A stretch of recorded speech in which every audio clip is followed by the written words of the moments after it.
ప్రియమైన దేవుని సంగమా, దశమ భాగాన్ని గురించి గత 2 వారాలుగా చాలా లోతైన విలువైన సందేశాలు మీకు ఇవ్వడం జరిగింది. నేను ముందు చెప్పినట్టుగా చాలామంది తొందరపాటు కంగారుగా ఏం చెబుతున్నారో అర్థం చేసుకోకుండా ఆలోచించేవాళ్ళు చాలామంది ఉంటారు. అందుకే ఏదైనా సరే సంగతి వినక మునుపు ప్రత్యుత్తరం ఇవ్వకూడదు అని సామెతల గ్రంథంలో చెప్పినట్టు, ప్రత్యుత్తరం ఎప్పుడు కూడా సంగతి విన్న తర్వాత ఇవ్వాలి అని చెప్పినట్టుగా ఏ ప్రసంగమైనా సరే చాలా జాగ్రత్తగా మనం అందరం ఆలోచన చేయాలి. దేవుడు మనతో మాట్లాడుతున్నప్పుడు చాలా కాన్సన్ట్రేషన్గా ఆయన మాటలు వినాలి. ప్రతి మాట మన హృదయాంతరంగాలలోనికి వెళ్ళాలి. అక్కడది నాటబడాలి. నాటబడిన దాని ప్రకారంగా మనం ముందుకు కొనసాగాలి. మీకు ఆ 2 ప్రసంగాలు విన్నవారికి ఇది ఇంకా సులభతరంగా అర్థమవుతుంది. కొందరు ఏమంటున్నారంటే, అన్న నిజమే, దశమ భాగం అనేది పాత నిబంధన కాలం నాటిది, అది లేవీయులకు దేవుడు అనుగ్రహించినది. యాజకత్వం జరిగించే లేవీయులకు, పరదేశులకు, ఇశ్రాయేలు గోత్రాల వారందరూ కూడా ఆ దశమ భాగాన్ని ఇవ్వాలి. అది పాత నిబంధన, అది బాల శిక్షకుని సంబంధించినది. క్రొత్త నిబంధనలో ఇది నా రక్తం వలన అయిన క్రొత్త నిబంధన అని చెప్పినటువంటి ప్రభువు ఆ ఆజ్ఞగా క్రైస్తవ ప్రపంచానికి దాన్ని ఇచ్చినట్టుగా ఎక్కడా కనబడలేదు. చెప్పిన మాటలు కూడా శాస్త్రులు పరిచయులతో చెప్పినట్టుగా ఉన్నాయి తప్ప, ఇది నా రక్తం వలన క్రొత్త నిబంధన అని చెప్పిన తర్వాత అపోస్తలులు పరిచర్య ప్రారంభించిన తర్వాత ఆ విషయాన్ని ఎక్కడ మనకు ఆజ్ఞగా ఇవ్వలేదు. కానీ స్వేచ్ఛాపూర్వకమైన కానుకను సమర్పించటం, ప్రతి ఆదివారమున మీ యొద్ద చందాను పోగు చేయమని పౌలు గారు చెప్పటం, ప్రతివాడు తాను వర్ధిల్లిన కొలది దేవుడు తనకిచ్చిన ఆశీర్వాదాన్ని బట్టి, దేవుడు తనకిచ్చిన దీవెనను బట్టి కొంత కానుక సంఘానికి జమ చేయవలసినదిగా ఆనాటి అపోస్తలులు సంఘాన్ని హెచ్చరించినట్టుగా మనం చూసాం. సో వీటికి సంబంధించి 2 వారాల పాటు చాలా లోతైన వివరణ ఇవ్వడం జరిగింది. అలాగే మొదటి వారమే బలవంతపు వసూలు దేవుడు ఎక్కడ ఆమోదించలేదు కాబట్టి ఎవరి దగ్గర కూడా బలవంతంగా ఏ సేవకుడు వసూలు చేయకూడదు, అది బలవంతంగా అడిగే అధికారం దేవుడు ఇవ్వలేదు. కనుక ప్రతివాడు తన హృదయములో నిశ్చయించుకున్న ప్రకారము తాను వర్ధిల్లిన కొలది, తాను దేవుడు తనను ఆశీర్వదించిన కొలది తన దగ్గరున్న దానిలో నుంచి శ్రేష్టమైన దానిని దేవుని సన్నిధికి ఇచ్చి దేవుని పని జరిగించడానికి అనేకులకు ఉపయోగకరంగా మన వలె మన పొరుగువారు కూడా బాగుండాలి, ఆత్మల సంపాదన జరగాలి, సువార్త ప్రకటన జరగాలి, సంఘ కార్యక్రమాలు జరగాలి అనే సదుద్దేశంతో ప్రతివారు పని చెయ్యాలి అనే విషయాన్ని సుస్పష్టం చేశాం. అయితే ప్రియులరా, ఈరోజు మనం మాట్లాడుకోబోయేటువంటి అంశం ఏంటంటే, నూర్చెడి ఎద్దు మూతికి చిక్కం పెట్టొద్దు అన్నది పాత నిబంధన కాలపు మాట. పాత నిబంధనలో దేవుడు ఆ విషయాన్ని ద్వితీయోపదేశకాండంలో 25వ అధ్యాయంలో 4వ వచనంలో వ్రాయించాడు. ద్వితీయోపదేశకాండం 25వ అధ్యాయము 4వ వచనంలో నూర్చెడి ఎద్దు మూతికి ఏం పెట్టొద్దని ఉంది. అక్కడ చిక్కం పెట్టొద్దు ఉందా లేదా? ఉంది. అసలు ఈ సందర్భాన్ని ఎందుకు వ్రాయించాడు అనే విషయాన్ని ఇప్పుడు ఆలోచిస్తాం. అలాగే చాలామంది బీద సేవకులు ఉన్నారు. ఇప్పుడు బీద సేవకులు, ధనిక సేవకులు అనేది ఎలా వచ్చిందంటే, అది సేవకుడు అంటే అందరూ ఒకటే, కానీ బీద ధనిక అనేది సేవకుల్లో కూడా రావడానికి గల ప్రధానమైన కారణం ఏంటంటే సంఘాలు కొంతమందిని పట్టించుకోకపోవడం కారణంగా సేవకుల్లో కూడా బేదలు తయారయ్యారు. సంఘాలు పట్టించుకుని ఉంటే సేవకుల్లో బేదలు ఉండరు. అంటే ఇక్కడ 2 రకాలు. ఒకటి, కంటిన్యూగా సేవలో బ్రతుకుతున్నవారంటే ప్రతిరోజు ఖాళీ లేకుండా విస్తారంగా దైవ కార్యక్రమాల్లో నిమగ్నమైన వారు. మరికొంతమంది కేవలం ఆదివారానికి మాత్రమే పరిమితమైన వారు. కేవలం ఆదివారానికి మాత్రమే పరిమితమైన వారు మిగిలిన 6 రోజులు ఏదో ఒక పని చేసుకోవచ్చు. పని చేయకుండా భోజనం చేయకూడదు అన్న ఆజ్ఞ తెస్సలోనిక పత్రికలో మనకు కనబడుతుంది. ఎవడైనాను సరే పని చేసిన తర్వాతే భోజనం చేయాలి అంటాడు. సో మిగిలిన 6 రోజులు ఖాళీగా ఉండేవాళ్ళు ఏదైనా పని చేయొచ్చు, ప్రాబ్లం లేదు. ఉద్యోగం చేయొచ్చు, వ్యాపారం చేయొచ్చు, ఏదైనా చేయొచ్చు, బ్రతకటానికి ఏదైనా చేయొచ్చు, సంపాదించడానికి ఏదైనా చేయొచ్చు, ఇబ్బంది లేదు. కానీ ప్రతిరోజు సేవలో కొనసాగాలి, సేవలో ఉండాలి, బిజీగా అనేక ప్రాంతాలకు సువార్త పరిచర్య చేస్తూ, సంఘంతో కలిసి శిష్యులను తయారు చేస్తూ, అనేక మందిని దేవుని కొరకు నిలబెడుతూ, ఆత్మల సంపాదనలో అహర్నిశలు కష్టపడుతున్నటువంటి సేవకులు ఎవరైతే ఉన్నారో వారికి వారి జీవనోపాధి కొరకు పనికి వెళ్ళటానికి నో టైం, వాళ్ళకి సమయం ఉండదు. సో అలా సమయం లేని వారు వారిని సంఘం పోషించాలి అన్న ఆజ్ఞ క్రొత్త నిబంధనలో క్లియర్గా ఉంది. అది దశమ భాగం కాదు. అది నేను మరలా చెప్తున్నాను. దశమ భాగం అనేది కేవలం లేవీయుల సొమ్ము, కేవలం లేవీయుల సొత్తు. దాన్ని మనం అడిగే అధికారం కానీ తీసుకునే అధికారం కానీ లేదు. క్రొత్త నిబంధన ప్రకారంగా నువ్వు 100కి 10 ఇవ్వచ్చు, లేదా 20 ఇవ్వచ్చు, లేదా 50 ఇవ్వచ్చు. నీ దగ్గర ఉంటే 100కు 100 కూడా ఇవ్వచ్చు. నీ దగ్గర 10,000 ఉంటే అందులో 5,000 ఇవ్వచ్చు, 10,000 ఇవ్వచ్చు. నీ దగ్గర ఉన్నదంతా ఇవ్వచ్చు, నీ ఇష్టం. అది నీకు దేవుడు అనుగ్రహించిన దానిలో శ్రేష్టమైనది దేవుని పనికి ఇవ్వాలి అన్నది క్రొత్త నిబంధన మనకు నేర్పిస్తుంది. శ్రేష్టమైనది దేవుని పనికి ఇవ్వాలి. అలాగే ఉత్సాహముగా ఇచ్చువారిని దేవుడు ప్రేమించును అని కూడా మనం కొరింథీ పత్రికలో చదువుకున్నాం. అలాగే ఇక్కడ క్లియర్గా మాట్లాడుతూ అంటాడు, నూర్చెడు ఎద్దు మూతికి చిక్కం పెట్టొద్దు అన్నాడు. ఇక నూర్చెడు ఎద్దు అంటే ఏంటి అని అంటే, ఒక ఎద్దు నూర్చడం, ఎద్దు అనేది మనకి వ్యవసాయానికి సంబంధించినటువంటి మాట కదా. వ్యవసాయానికి సంబంధించిన మాట.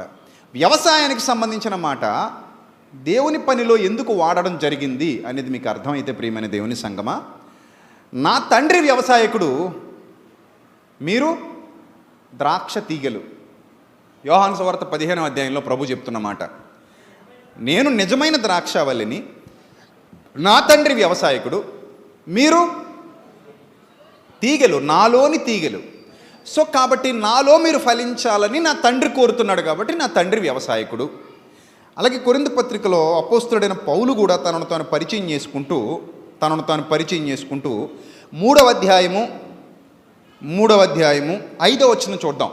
కొరింథీలకు రాసిన మొదటి పత్రిక 3వ అధ్యాయము 5వ వచనం. ఒక్కొక్కరికి ప్రభు అనుగ్రహించిన ప్రకారము వారి ద్వారా మీరు విశ్వసించితిరి. నేను నాటి తిని, అప్పల్లో నీళ్లు పోశాడు, వృద్ధి కలుగజేసిన వాడు మాత్రం దేవుడే మీ బ్రతుకులకు. కాబట్టి వృద్ధి కలుగజేయు దేవునిలోనే కానీ, నాటేవాడిలో కానీ, నీళ్లు పోసేవాడిలో కానీ ఏమీ లేదు అని డిక్లేర్ చేశాడు. నెక్స్ట్, నాటువాడు నీళ్లు పోయేవాడు ఒకటే, ప్రతివాడు తాను చేసిన కష్టము కొలది జీతము పుచ్చుకొనును. మేము దేవుని జత పనివారమై ఉన్నాము, మీరు దేవుని వ్యవసాయమును దేవుని గృహమునై ఉన్నారు అన్నాడు. మేము దేవుని జత పనివారమైతే మీరు దేవుని వ్యవసాయం, దేవుని గృహం. ఇక్కడ కూడా దేవుడిని ఒక వ్యవసాయకుడిగా పోలుస్తున్నాడు. మరి దేవుని వ్యవసాయకుడిగా పోలుస్తూ ఇక్కడ మేమిద్దరం జత పనివారము అంటున్నాడు, మేము పనివాళ్ళం అంటున్నాడు. ఇందులో దేవుని వ్యవసాయంలో మేము పనివాళ్ళం. సాధారణంగా వ్యవసాయంలో పనికి వాడబడేవి పూర్వకాలంలో ఎద్దులు. ఇప్పుడంటే ట్రాక్టర్లు వచ్చేసాయి, మెషిన్స్ వచ్చేసాయి. కానీ పూర్వకాలం భూమి దున్నాలి అంటే నాగలి కావాలి, అట్ ద సేమ్ టైం ఎద్దులు కావాలి. అందుకే నాగటి మీద చెయ్యి వేసి వెనక్కి తిరిగి చూడొద్దు అన్నాడు. ఇవన్నీ కూడా వ్యవసాయ సంబంధమైన విషయాలు. ఇక్కడ నూర్చెడి ఎద్దు మూతికి చిక్కం పెట్టొద్దు అన్న ద్వితీయోపదేశకాండం 25:4లోని మాట మొదట భౌతికంగా ఆలోచిస్తాం మనం. ద్వితీయోపదేశకాండం వరకు చదివినప్పుడు మనకు అది భౌతికంగానే అర్థమవుతుంది. ఎలా భౌతికంగా అర్థమవుద్ది? ఒక ఎద్దు భూమిని దున్నుతోంది అంటే నీకు ఉపయోగపడుతుందా లేదా? ఉపయోగపడుతుంది. అది భూమిని దున్నడం బట్టే నువ్వు విత్తనాలు విత్తుతావు. ఆ విత్తనాలు విత్తితేనే నీకేం వస్తుంది? పంట వస్తుంది. సో ఒక ఎద్దు భూమిని విత్తడాన్ని బట్టే నువ్వు విత్తనాలు విత్తుతున్నావు, పంటకు వస్తున్నావు. అది కష్టపడి శ్రమపడి ఆ భూమిని దున్నబట్టే అది పండుతుంది. అది కష్టపడకపోతే, అది శ్రమపడకపోతే, ఆ భూమిని అది సరిగా దున్నకపోతే అక్కడ పంట పండదు, ఆ ఫలభరితమైన స్థితిలోనికి అది రాదు. అంటే ఎద్దు అంత కష్టపడి దున్నుతున్నప్పుడు దాని మూతికి చిక్కం కట్టేస్తే దాని శక్తి హరించుకుపోద్ది. శక్తి అంతా అయిపోతే అది కుప్పకూలిపోద్ది, మరలా దున్నే పని దానికి ఉండదు.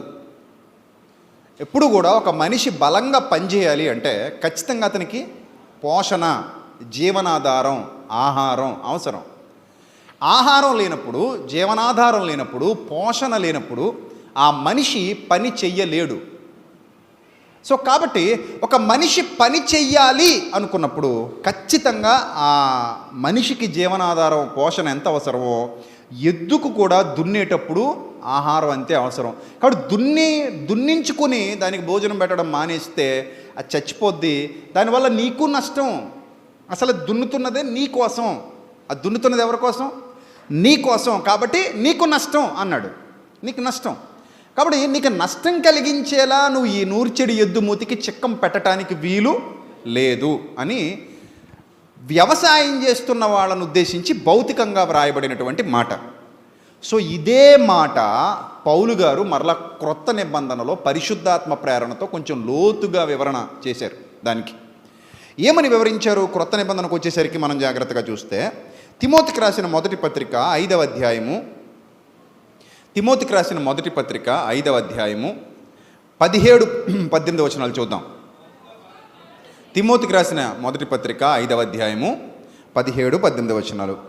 బాగుగా పాలన చేయు పెద్దలు, సంఘాన్ని పాలించడానికి నాయకత్వాన్ని దేవుడు నిర్ణయించాడు కాబట్టి ఆ నాయకత్వంలో బాగుగా పాలన చేసేటువంటి పెద్దలు అన్నాడు. పెద్దలు. తర్వాత విశేషముగా, అప్పుడప్పుడు కాదు, ఇక్కడ విశేషముగా వాక్యమందును ఉపదేశమందును ప్రయాసపడువారు. అంటే నిజంగా వాళ్ళు వాక్యం బోధిస్తుంటే ఆత్మల రక్షణ జరగాలి. వాక్యం బోధిస్తుంటే విన్నవారు భౌతికమైన జీవితాల కోసం కాదు, కానీ నా మట్టుకైతే బ్రతుకుట క్రీస్తు, చచ్చిపోతే లాభం అనేటువంటి స్థితికి రావాలి. వాళ్ళు వాక్యం బోధిస్తున్నప్పుడు ఆత్మానుసారంగా మారు మనసు పొంది బ్యాప్టిజం పొందాలి. వాళ్ళు ఆత్మీయంగా వర్ధిల్లుతూ ఉండాలి, ప్రభుతో నడుస్తూ ఉండాలి, ప్రభుకు దగ్గరవుతూ ఉండాలి, ప్రభు కార్యాభివృద్ధిలో ఉండాలి, ప్రభు మార్గాలలో ఉండాలి, ఓవరాల్గా ఆయన యందు భయభక్తులు కలిగి ఉండాలి. అలా ఉండే విధంగా ఎవరైతే విశేషముగా వాక్యమందును ఉపదేశమందును ప్రయాసపడుతున్నారో వాళ్ళను రెట్టింపు సన్మానానికి పాత్రులుగా ఎంచాలి. ఇక్కడ మీకు బాగా అర్థం కావడానికి చెప్తాను, 2 పాయింట్లు చెప్తాను. ఉపదేశకులు, దుర్బోధకులు, 2 వర్గాల వారిని బైబిల్ వేరుపరిచింది. సత్య ఉపదేశకులు, దుర్బోధకులు, సత్య సంబంధులు, దురాత్మ సంబంధులు. యోహాన్ గారు రాసిన మొదటి పత్రిక 4వ అధ్యాయంలో కానివ్వండి, పేతురు గారు రాసిన 2వ పత్రిక 2వ అధ్యాయం 1వ వచనం నుంచి కానివ్వండి, తీతు గారు రాసిన పత్రికలో 1వ అధ్యాయం 10వ వచనం కానివ్వండి, యోహాన్ గారు రాసిన మొదటి పత్రిక 2వ అధ్యాయం 18వ వచనం కానివ్వండి, కొరింథీయులకు రాసిన 2వ పత్రిక 11వ అధ్యాయం 13వ వచనం కానివ్వండి, అలాగే 2వ అధ్యాయం 17వ వచనం కానివ్వండి, ఇలా చాలా చోట్ల దుర్బోధన గురించి, దుర్బోధకుల్ని గురించి చాలా క్లియర్గా దేవుడు మనకి ఎక్స్ప్లెయిన్ చేశారు. చాలా క్లియర్గా దేవుడు గ్రంథంలో వ్రాయించారు. వాళ్ళ విషయంలో మీరు జాగ్రత్తగా ఉండాలి, వాళ్ళు ఆ సంఘాన్ని పాడు చేస్తారు. అపోస్తలుల కార్యాలు 20వ అధ్యాయంలో కూడా అలాంటి సమాచారం దేవుడు తన గ్రంథస్థం చేయించారు. సో ఈ విషయాలు మీకు ఎందుకు చెప్తున్నానంటే 2 వర్గాల వారు కనబడుతున్నారు. ఒకటి అపోస్తలులు, రెండోది బైబిల్ ప్రకారంగా దొంగ అపోస్తలులు అని వ్రాయబడింది. అలాగే మోసగాండ్రగు పనివారు అని వ్రాయబడింది. ధనాపేక్షను కప్పిపెట్టే వేషాన్ని వినియోగించేవారు, వారు సత్య సువార్తికులు కాదు, మోసగాళ్ళు అని చెప్పబడుతోంది. అలాంటి వాళ్ళను గురించే ప్రభు అంటారట, నేను మిమ్మల్ని ఎన్నడూను ఎరుగను, మీరు ఎక్కడి వారో నాకు తెలీదు. ప్రభువా, నీ నామమున అద్భుతములు చేయలేదా? నీ నామమున దయ్యములను వెళ్ళగొట్టలేదా? నీ నామమున మేము అనేకమైన సూచక క్రియలు చేయలేదా? మహత్కార్యాలు చేయలేదా అని అంటే ప్రభు అంటారట, ఐ డోంట్ నో, మీరు ఎవరో కూడా నాకు తెలీదు, సో గెట్ అవుట్ అంటారట. అసలు మీరు ఇటువైపు కూడా రావద్దు, మిమ్మల్ని నేను ఎప్పుడు చూడలేదు, మీరు గెట్ అవుట్ అంటారట. వాళ్ళే గెట్ అవుట్ అనిపించుకుంటే వాళ్ళ దగ్గర ఉన్న వాళ్ళు కూడా ఆటోమేటిక్గా ఏమవుతారు మరి? ఇప్పుడు డ్రైవర్ బస్సుతో సహా లోయలో పడిపోయాడు అనుకోండి, బస్సులో ఉన్న వాళ్ళందరూ ఆటోమేటిక్గా ఎక్కడ పడిపోతారు? లోయలో పడిపోతారు. అదే జరిగేది. సో దేవుడు అన్నాడు, 2 ఉన్నారన్నాడు. మరి 2ని ఎలా గుర్తుపట్టాలంటే, నూర్చెడి ఎద్దు అనేది మనకు ఒకటి తెలుసు. అది ఏం చేస్తుంది? దాని పని ఏంటంటే చక్కగా భూమిని దున్నుతుంది, రైతుకు ఉపయోగపడుతుంది, మంచి పంట తీసుకొస్తుంది.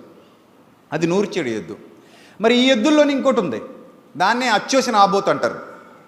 అది ఎక్కడ ఉంటుంది అంటే రోడ్డు మీద ఉంటుంది, దానికి ఏ పని ఉండదు. కానీ ఈ ఎద్దు కంటే కూడా అదే బలంగా ఉంటుంది. మీరు ఎప్పుడైనా గమనించారు లేదో? అచ్చోసిన ఆబోతు అంటారు చూడండి, అది ఎలా ఉంటుంది చూడండి. ఎద్దు బలంగా ఉంటుంది, అది బలంగా ఉంటుందా? అదే బలంగా ఉంటుంది, చాలా బలంగా ఉంటుంది, దిట్టంగా ఉంటుంది. ఏం పని చేస్తుంది అచ్చోసిన ఆబోతు? ఏ పని ఉండదు దానికి.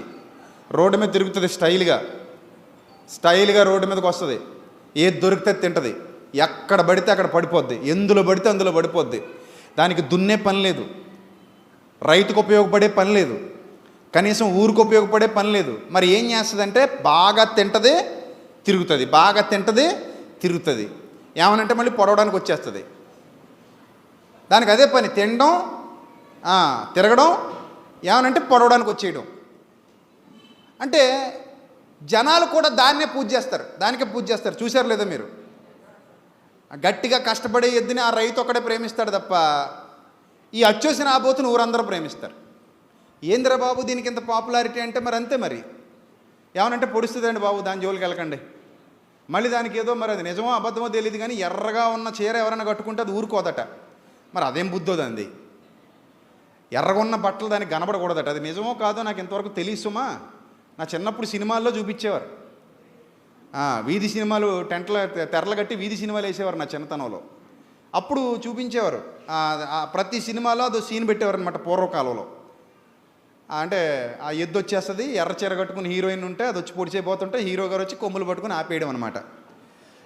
ఈ సన్నివేశాలు చూసినప్పుడు ఓహో నిజమేనా, దీనికి నిజంగానే ఎరుపు రంగు చూస్తే పిచ్చెక్కిపోద్దా, ఎరుపు రంగు చూస్తే నిజంగానే దీనికి వెర్రెక్కిపోద్దా అంటే మరి ఏమంత ఉద్ధరించేసి పని పాట చేసేస్తున్నానో మరి అంత వెర్రెక్కిపోవడానికి. ఏ పని ఉండదు దానికి. తినడం, ఊరి మీద తిరగడం, ఎక్కడ పడితే ఏ చేలో పడితే ఆ చేలో పడిపోవడం, దానికి మాత్రం అందరూ పొగేయడం. సో ఇది పరిస్థితి. అది అచ్చోసిన ఆబోతుకి నూర్చెడి ఎద్దుకి ఉన్న తేడా. ఇక మీరు విషయం మీకు ఇంత క్లియర్గా చెప్పాను కాబట్టి మీరు అర్థం చేసుకోవచ్చు. అచ్చోసిన ఆబోతు అంటే ఎలా ఉంటుందో, నూర్చెడి ఎద్దు అంటే ఎలా ఉంటుందో మీరు అర్థం చేసుకోవచ్చు. ఇక నూర్చెడి ఎద్దుకున్న పని ఏంటంటే నిరంతరం ఆత్మల సంపాదన జరగాలి. ఎక్కడైనా సరే వాక్యం ప్రకటింపబడాలి, ఆత్మలు రక్షణలోనికి రావాలి, వారి హృదయాలలో దేవుని వాక్యం విత్తబడాలి, పరిచర్య జరగాలి, పరిచర్య వృద్ధి పొందాలి, సంఘం క్షేమాభివృద్ధి చెందాలి, అనేక మంది దీవెనకరంగా మారాలి, నా ప్రభు యొక్క పనిలో అనేకులు అడుగు పెట్టాలి, నా ప్రభు వారిని బట్టి సంతోషపడాలి, నా ప్రభు వారిని బట్టి ఆనందపడాలి. దానికి ఉన్న ఒకే ఒక్క కోరిక ఏంటంటే నేను భూమిని దున్నితే పంట బాగా పండితే నా రైతుకి మహిమ. నేను భూమిని బాగా దున్నితే పంట బాగా పండితే నా రైతుకి ఏంటి మహిమ. అందుకని నేను వ్యవసాయంలో అడుగుపెట్టాను. వ్యవసాయం గలతీ పత్రికలో కూడా విచిత్రమైన మాట ఒకటి వ్రాయబడింది. ఒకసారి చూసి ఇక్కడికి వద్దాం. గలతీ పత్రిక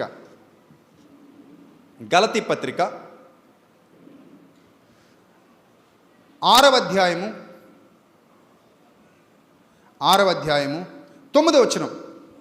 మనము మేలు చేయుట యందు విసుకక యుందము, మనము అలయక మేలు చేసితిమేని తగిన కాలమందు పంట కోస్తాం. కాబట్టి మనకు సమయము దొరికిన కొలది అందరి ఏడలను, విశేషముగా విశ్వాస గృహమునకు చేరిన వారి ఏడలను మేలు చేయుదుము అన్నాడు. మేలు చేయుదుము. తర్వాత 6వ వచనం. వాక్యోపదేశము పొందువాడు ఉపదేశించు వానికి మంచి పదార్థములన్నిటిలో భాగమియ్యవలను అని పుట్టినోట్లు ఏమంటాడంటే వాక్యోపదేశము పొందువాడు సమస్త సద్విషయాలలో బోధించేవాడితో నువ్వు కూడా పాలివాడవై ఉండాలి. కానీ సంఘాలు చూడండి, చాలామంది పాపం సేవకులకి సభలు పెట్టించాలని ఉంటుంది, మీటింగ్స్ చేయాలని ఉంటుంది, ఘనంగా కార్యక్రమాలు చేయాలని ఉంటుంది, కానీ సంఘాలు సహకరించవు. నాతో ఎంతోమంది చెప్పుకుని బాధపడ్డే వాళ్ళు ఉన్నారు. అంటే వాడు బీద సేవకుడిగా ఎందుకు మిగిలిపోయాడు అని అంటే సంఘం సపోర్ట్ చేయకపోవడాన్ని బట్టి. నువ్వు సంఘం సపోర్ట్ చేస్తే అతను బీద సేవకుడు అవ్వడు. కానీ సంఘం ఎవరికి సపోర్ట్ చేస్తుందో తెలుసా? మ్యాజిక్లు చేసేవాళ్ళకి, జిమ్మిక్లు చేసేవాళ్ళకి, గారడీలు చేసేవాళ్ళకి, టీవీలో వచ్చి ఉఫ్ అంట వాళ్ళని పడగొట్టేసి, తుఫ్ అంటూ వీళ్ళని పడగొట్టేసి, సూటు తీసుకొట్టేసి, కోటు తీసుకొట్టేసి, జుట్టు పట్టుకుని ఊపేసి నానా హడావిడ. వాక్యం ఉండదు కానీ అక్కడ ఇలాంటి చీప్ ట్రిక్స్ ఉంటాయి. చీప్ ట్రిక్స్ ఇలాంటివి కొంతమంది దొంగ బాబాలు చేస్తారు, దొంగ బోధకులు చేస్తారు. అలాంటి వాళ్ళకి ఫుల్ సపోర్ట్ ఎవరిది? సంఘానిది. స్క్రీన్ మీద నెంబర్ కనబడుతుంది, ఆ నెంబర్కి ఫోన్పే ఉందో లేదో చెక్ చేసుకుంటారు, వెంటనే ఫోన్పే కొట్టేస్తారు అంతే, గూగుల్ పే కొట్టేస్తారు అంతే. ఎవరికి? గారడీలు చేసేవాళ్ళకి, గారడీలు చేసేవాళ్ళకి, మ్యాజిక్లు చేసేవాళ్ళకి ఎవ్రీ వీక్ సపోర్ట్ చేసేవాళ్ళు ఉన్నారు. ఎవ్రీ వీక్ వాళ్ళకి ఫోన్పేలో వెళ్ళిపోతే వాళ్ళ అకౌంట్కి డబ్బులు వెళ్ళిపోతాయి, గూగుల్ పేలో వాళ్ళ అకౌంట్కి డబ్బులు వెళ్ళిపోతాయి. కానీ నిజంగా నూర్చెడి ఎద్దుకి సపోర్ట్ చేసే వాళ్ళ సంఖ్య తక్కువ. అందుకే పాపం వాళ్ళు మా సంఘం సపోర్ట్ చేయదండి, మా సంఘస్థులు ఎవరు నాతో కలిసి రారండి అని చెప్తుంటారు. మాకు చేద్దామని ఉంటుందండి, కానీ ఒక్కడిని ఎంతవరకు చేయగలనండి, నేను కుటుంబాన్ని పోషించుకోవాలి కదా. నాకు తెలిసి చాలామంది సేవకులు ఉన్నారు, ప్లంబింగ్ వర్క్ చేస్తూ సేవ చేసేవాళ్ళు, ఎలక్ట్రిక్ పనులు చేసుకుంటూ సేవ చేసేవాళ్ళు, ఆటో నడుపుకుంటూ సేవ చేసేవాళ్ళు, ఉద్యోగాలు చేసుకుంటూ చిన్న చిన్న ఉద్యోగాలు సేవ చేసేవాళ్ళు. అంటే వాళ్ళు ఆదివారం శనివారం మాత్రమే పరిచర్యలో వాడబడతారు. ఎప్పుడైనా మీటింగ్స్ ఉంటే మీటింగ్స్లో వాడబడతారు. రోజు మీటింగ్స్ వాళ్ళకే ఉండవు. వాళ్ళకున్న సామర్థ్యాన్ని బట్టి, దేవుడు వాళ్ళకు అనుగ్రహించినటువంటి శక్తిని బట్టి వాళ్ళకి ఏదో చిన్న చిన్న ప్రాంతాల్లో లేదా ఒక మారుమూల ప్రాంతాల్లో, పల్లెల్లో వాళ్ళు సేవ చేసుకునే సేవకురాళ్ళు, సేవకులు చాలామంది ఉన్నారు. వాళ్ళకి సంఘం యొక్క సపోర్ట్ ఉంటే వాళ్ళు ప్రభు కోసం గొప్ప కార్యాలు చేయగలరు, కానీ చేయరు వీళ్ళు. సంఘస్థులు కూడా ఎలా మారిపోయారంటే మోసం చేసేవాడికే తల తీసుకెళ్ళిస్తారట. అంటే గొర్రె ఎవరిని నమ్ముతుందట? కసాయిని నమ్ముతుందట. అలాగే చాలామంది సంఘస్థులు కూడా కసాయి బోధకుల్ని నమ్ముతారు తప్ప, అరే ఇతగాడు సత్య సంబంధి, ఇతగాడు యథార్థవంతుడు, ఇతగాడు నమ్మకస్తుడు, ఇతగాడు చేస్తున్నటువంటి సమస్త సత్కార్యాలలో సద్విషయాలలో నేను పాలివాడనే ఉండాలని దేవుడు స్పష్టంగా వ్రాయించాడు. ఉందా లేదా చూడండి పుట్టినోట్లో, వాక్యోపదేశము పొందువాడు సమస్త సద్విషయములలో, మీ గ్రంథంలో ఉందా లేదా చూడండి, టైప్ చేయండి ఆ విషయాన్ని, నోట్ చేసుకోండి ఆ విషయాన్ని. సమస్త సద్విషయములలో బోధించే వాడితో మీరు కూడా ఏమై ఉండాలట? పాలివారై ఉండాలట. అంటే ఇది మన పని, సేవకుడా ఇది మన పని, అయ్యా ఇది మన పని అనే విధంగా ఉండాలి తప్ప ఇది నీ పని అనే విధంగా ఉండకూడదట. కానీ చాలామంది యొక్క భావజాలం ఎలా మారిందంటే ఇది నీ పని, మన పని కాదు. ఎవరి పని కాదు? మన పని కాదు, ఇది ఎవరి పని? నీ పని అన్న భావజానంలోకి వెళ్ళడాన్ని బట్టి చాలామంది ఇంకా భేద సేవకులుగా మిగిలిపోయారు. సో ఈ వేరియేషన్ మీకు తెలియాలి. లేకపోతే సేవకులందరూ ఒకటే కదా అని, సేవకులందరూ ఒకటే అని బైబిల్ అనలా. బైబిల్ ఏం చెప్పిందంటే సద్బోధ, దుర్బోధ, అపవాది సంబంధులు, దేవుని సంబంధులు. సాతాను తానే వెలుగుదూత వేషం ధరించుకున్నాడు. అలాగే అంత్య దినములలో అపాయకరమైన కాలములు వచ్చునని మీరు తెలుసుకోండి. ఆయా ఆత్మలు దేవుని సంబంధమైనవో కావో పరీక్షించండి. ఏమండి, వాక్యమును కలిపి చెరిపెడివారు అనేకులు ఉన్నారు. క్రీస్తు విరోధి బయలుదేరినని మీరు విన్నారు కదా. 1900 సంవత్సరాల క్రితమే యోహాను భక్తుడు బ్రతుకున్నప్పుడే, యోహాను గారు రాసిన మొదటి పత్రిక 2వ అధ్యాయం 18వ వచనంలోనే, ఇప్పుడును అనేకులైన క్రీస్తు విరోధులు బయలుదేరి ఉన్నారు. ఎప్పుడు బయలుదేరారట? 1900 సంవత్సరాల క్రిందట భక్తుడైన యోహాను రాస్తున్నటువంటి మాట, అపోస్తలుడైన యోహాను, ఇప్పుడునూ అనేకులైన క్రీస్తు విరోధులు బయలు వెళ్ళి ఉన్నారు అని చాలా స్పష్టంగా అక్కడ వాక్యం చలవిస్తోంది. సో కాబట్టి వీటన్నిటిని బట్టి మనం ఆలోచిస్తుంటే ఇక్కడ పౌలు గారు చెప్తున్నటువంటి మాట, నూర్చెడి ఎద్దు మూతికి ఏం పెట్టొద్దట? చిక్కం పెట్టొద్దు. అచ్చోసిన ఆ బూతికి చిక్కం పెట్టినా తప్పలేదు. కానీ మనం ఏం చేస్తామంటే ఆ బూతును పోషిస్తాం, ఎద్దును మాత్రం ఎండగడతాం. అసలు మనకి పంట రావాలంటే ఎద్దు కావాలి. ఆ బోతికి అసలు పంటతో పనే లేదు. ఆ బోతి అసలు పంటకి ఏమాత్రం ఉపయోగపడదు. ఈ విషయం మనకు బాగా అర్థమైతే ఇప్పుడు తిమోతి పత్రిక రండి. తిమోతి పత్రిక మొదటి పత్రిక 5వ అధ్యాయము 17వ వచనం. తిమోతికి రాసిన మొదటి పత్రిక 5వ అధ్యాయము 17వ వచనం చదువుదాం జాగ్రత్తగా. బాగుగా పాలన చేయ పెద్దలు విశేషముగా వాక్యమందు ఉపదేశమందు ప్రయాసపడు వారిని రెట్టింపు సన్మానమునకు పాత్రులనుగా ఎంచవలెను అన్నాడు ఇక్కడ. వారినట రెట్టింపు సన్మానమునకు పాత్రులనుగా ఎంచవలను. అంటే విశేషముగా వాక్యమందు ఉపదేశమందు ప్రయాసపడువారంటే వాక్యమును బాగా పరిశోధించి లోతులలోనికి వెళ్ళి ఆ సబ్జెక్ట్ని విభజించి ఉపదేశించగలిగే సామర్థ్యాన్ని సంపాదించాలి. As a teacher, like a teacher. Teacher అంటే అర్థం ఏంటి? స్టూడెంట్స్కి అందరికీ బోధించేవాడు. గురువు అంటారు మన భాషలో. గురువు, ఒక గురువు ఎలా ఉండాలంటే మొదట అతను సరైన అవగాహన నేర్చుకున్నవాడై ఉండాలి, దాని మీద సరైన పట్టు సంపాదించిన వాడై ఉండాలి గురువు ఎప్పుడు కూడా. వాక్యం మీద పట్టు లేకుండా ఎవరో చెప్పినవి యూట్యూబ్లో వినేసి లేకపోతే ఇంకొకరు చెప్పినవి వినేసి కాపీ చేసి ఒకటే అదే పని మీద నేను వెళ్ళిపోతూ పబ్బం గడిపేసుకుంటే అక్కడ ఉన్న అమాయకులు అభివృద్ధి పొందే పని లేదు. ఈరోజు చాలామంది బోధకులై ఉండగోరట నిష్ప్రయోజనమైన ముచ్చట్లకు తిరిగిరి అన్నాడు. చాలామంది బోధకులుగా ఉంటున్నారు కానీ ఆ బోధల్లో సత్యం కరువైపోతుంది. సత్యం కరువైపోయి అక్కర్లేని కథలు, అక్కర్లేని విషయాలు, పనికిమాలిన జోకులు, లేకపోతే ఏవో టీవీ ప్రోగ్రాముల్లోని సంగతులు, టీవీ న్యూస్ మీడియాలోని సంగతులు, న్యూస్ రీడర్లా మారిపోయి ఇక వాటికి సంబంధించిన విషయాలు తప్పితే అక్షయ ఆహారంతో వారి హృదయాలు పోషించాలి, ఇది మన బాధ్యత, దేవుడు మనకు అప్పగించిన బాధ్యత అనేది చాలామందిలో కనబడట్లేదు అనేది పరిశుద్ధాత్మని యొక్క బాధ, పరిశుద్ధాత్మని యొక్క ఆవేదన. సో ఎప్పుడు కూడా సేవకుడు ఎలా ఉండాలంటే మంచిగా వాక్యం పట్ల అవగాహన కలిగి ఉండాలి, వాక్యం బాగా నేర్చుకోవాలి, దాన్ని బాగా ఉపదేశించాలి. అందుకే తిమోతికి రాసిన మొదటి పత్రికలో ఒక మాట ఉంది చూడండి. తిమోతికి రాసిన మొదటి పత్రికలో 2వ అధ్యాయం 4వ వచనం. 2వ అధ్యాయం 4వ వచనం. ఆయన మనుష్యులందరూ రక్షణ పొంది సత్యమును గూర్చి ఏ జ్ఞానమట? అనుభవ జ్ఞానం ఉండాలని కోరుతున్నాడట. ఏ జ్ఞానం?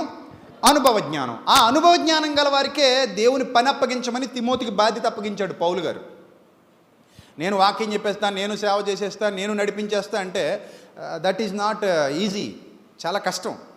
సేవ అంటే అదొక బాధ్యత. అందుకే అన్నాడు, బోధకుడా, బోధకులైన మనము మరి కఠినమైన తీర్పు పొందుదుమని ఎరిగి మీలో అనేకులు బోధకులు కాకుండుడి అన్నాడు. సో బోధ అనేది ఒక మనిషిని నిలబెట్టేదిగా ఉండాలి, ఒక మనిషిని ఆలోచింపచేసేదిగా ఉండాలి, నిద్రపుచ్చేసేదిగా ఉండకూడదు. మనమే నిద్రపోయేవాళ్ళు హల్లెలూయా చెప్పండి అంటే చాలా చండాలంగా ఉంటుంది, అంతే కదా. మరి నువ్వే నిద్రపోయే వాళ్ళందరూ హల్లెలూయా చెప్పండి అంటే దానికి ఏమైనా అర్థం ఉందా? సో కాబట్టి నిద్రపోకుండా చూడు, వాడికి ఇంట్రెస్ట్ క్రియేట్ అవ్వాలి. వాక్యం వినాలి, తినాలి. బిర్యానీ వాసన వచ్చేస్తుంది అనుకోండి, ఆకలి ఎక్కువ వద్దా తగ్గిపోద్దా? వేడి బిర్యానీ పొగలు కక్కుతూ వాసన వచ్చేస్తుంటే ఆకలి ఏమైపోద్ది? ఎక్కువైపోద్ది. ఇంకా తినాలనిపిస్తుంది, పరుగుని వెళ్ళిపోతాం బిర్యానీ దగ్గరికి. అలాగే దేవుని వాక్యం కూడా ఆసక్తి కలగాలంటే విభజించి ఉపదేశించాలి అన్నది గ్రంథం. ఇక్కడ చూడండి ఏమని చెప్తున్నాడంటే 2వ అధ్యాయం, తిమోతికి రాసిన 2వ పత్రిక 2వ అధ్యాయము 2వ వచనం. 2 తిమోతికి రాసిన 2వ పత్రిక 2వ అధ్యాయము 2వ వచనం చూడండి. నీవు అనేక సాక్షులు ఎదుట నా వలన వినిన సంగతులను ఇతరులకు బోధించుటకు. నీవు అనేక సాక్షులు ఎదుట నా వలన సంగతులు విన్నావు తిమోతి, నా దగ్గర నేర్చుకున్నావు నువ్వు. దాన్ని నువ్వు ఇతరులకు బోధించుటకు సామర్థ్యము గల నమ్మకమైన మనుష్యులకు అప్పగించు అన్నాడు. ఎవరెవరు కావాలట ఇప్పుడు పౌలు గారికి? నెంబర్ 1 సామర్థ్యం కావాలట. రెండోది ఏం కావాలట? నమ్మకం కావాలట. సామర్థ్యము నమ్మకము గల మనుష్యులకు అప్పగించి ఇతరులకు బోధించాలంటే సామర్థ్యం కావాలి, దేవుని పనిలో నమ్మకత్వం కావాలి. ఎవరేమైనా అనుకొని ఉన్నది ఉన్నట్టుగా బోధించగలిగే సామర్థ్యం నీకు ఉండాలి. ఎవరేమైనా అనుకొని ధైర్యంగా నమ్మకంగా పనిచేయగలిగే యథార్థత నీలో ఉండాలి. అప్పుడు నీ సంఘం అభివృద్ధి పొందుతుంది. అప్పుడు సంఘస్థులకు కూడా అర్థమైపోద్ది, నా సేవకుడు నిజంగానే యథార్థవంతుడు, నా మంచి కోసమే ఆలోచిస్తాడు, నా కొరకే ఆలోచిస్తాడు, నన్ను బాగు చేయాలని ఆలోచిస్తాడు, నా కుటుంబాన్ని కట్టాలని ఆలోచిస్తాడు, తను బోధించే ప్రతి మాట నాకు ఉపయోగపడేదిగా ఉంటుంది తప్ప తనకు ఉపయోగపడేదిగా ఉండదు అన్న సత్యాన్ని ఎప్పుడైతే సంఘం గుర్తించిందో ఈ బోధ మాకు అవసరమని ఆ బోధ కోసం పరిగెత్తుకొస్తారు. కొంతమంది బోధ విలువ తెలియని వాళ్ళు, బోధకు విలువ తెలియదు కొంతమందికి. అలాంటి వాళ్ళు చాలామంది ఉంటుంటారు. వాళ్ళు ఏం చేస్తారంటే, ఏ బోధ అయితే ఏముందండి, ఎక్కడో చోట మనకు బోధ కావాలి, మనకు అనుకూలమైన బోధకుడు కావాలి, షెడ్ మనం ఇక్కడే వేసేద్దాం, ఇక్కడ మనకు ఒక అనుకూలమైన బోధకుడిని ఇక్కడ పెట్టేసుకుందాం, ఇక్కడే కూర్చుందాం. గుండెల్లో నొప్పి వస్తుంది. గుండెల్లో నొప్పి వచ్చినప్పుడు మన పక్క వీధిలో మా తమ్ముడు వైద్యం చేస్తాడండి. ఏ వైద్యం చేస్తాడు? ఏదో చిన్న వైద్యం చేసుకుంటాడండి. ఆడ వెళ్ళిపోయి ఆపరేషన్ ఏం చేసుకుంటున్నాను అంటావా? అనవు. అప్పుడు ఏం ఆలోచిస్తామంటే, అమ్మో హార్ట్ ఆపరేషన్ ఇది చాలా జాగ్రత్తగా చేయాలి, దీంట్లో నిపుణుడు ఎవరైతే ఉన్నాడో, తర్పీదు పొందినవాడు ఎవరైతే ఉన్నాడో అక్కడికి వెళ్ళి నేను ఆపరేషన్ చేయించుకుంటేనే నేను బ్రతుకుతానని అనుకుంటావు. బోధ అంతకంటే గొప్పదిరా నాయన, బోధ అంతకంటే గొప్పది. సమర్థుడు కాకపోతే, వాక్యం పట్ల అవగాహన లేనివాడైతే, వాక్యంలో లోతుకు వెళ్ళగలిగే సామర్థ్యం లేనివాడైతే నిన్ను నిత్య జీవానికి ఆ డ్రైవర్ నడిపించలేడు. అందుకే దేవుడు అన్నాడు, నూర్చెడి ఎద్ద ఆబోత. ఎందులో ఉన్నారు మీరు జాగ్రత్తగా చూసుకోండి, ఎక్కడున్నారు చూసుకోండి. అది నూర్చెడి ఎద్దా లేకపోతే ఆబోత. ఆబోత అయితే మేయడం తప్ప ఏం ఉండదు. ఇంకా అది కూడా గ్రంథంలోనే ఉంది, అది మేస్త తప్ప ఏముండదట, ఇంకా మేయడమే దాని పని అన్నాడు. అందుకే నేను చెప్పాను కదా, బలవంత పోసు లేపుడు మాకివ్వండి. నువ్వు వాక్యం చెప్పవా? నీకు వాక్యం చెప్పడం రాదా? నువ్వు మనుషులు నిలబెట్టవా? దేవుల్లో నిలబెట్టవా? ఇంకెప్పుడు ఇదే బోధ, మళ్ళీ బెదిరించడం అందులో. అదే నేను ఖండించాను. ఇప్పుడు మాకెవరో హాస్పిటల్కి ఇచ్చుకుంటారంటే ఎంత పనికిమాలిన మాట అది. ఏ తండ్రి అయినా అలాగ అనొచ్చా పిల్లల్ని?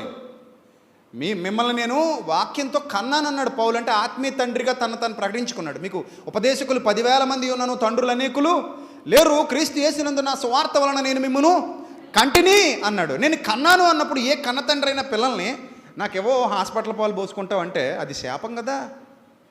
వాడు ఎందుకు ఇవ్వలేకపోయాడో ఎప్పుడైనా ఆలోచించావా? ఒకవేళ మోసగాడు అనుకో, వదిలే, దేవుడు చూసుకుంటాడు. వాడు ఉన్నా కూడా సత్యానికి ఇవ్వకపోతే మోసగాడు కాబట్టి వదిలే, దేవుడు చూసుకుంటాడు. అది కూడా నువ్వు బలవంతంగా అడగాల్సిన పని నీకు లేదు.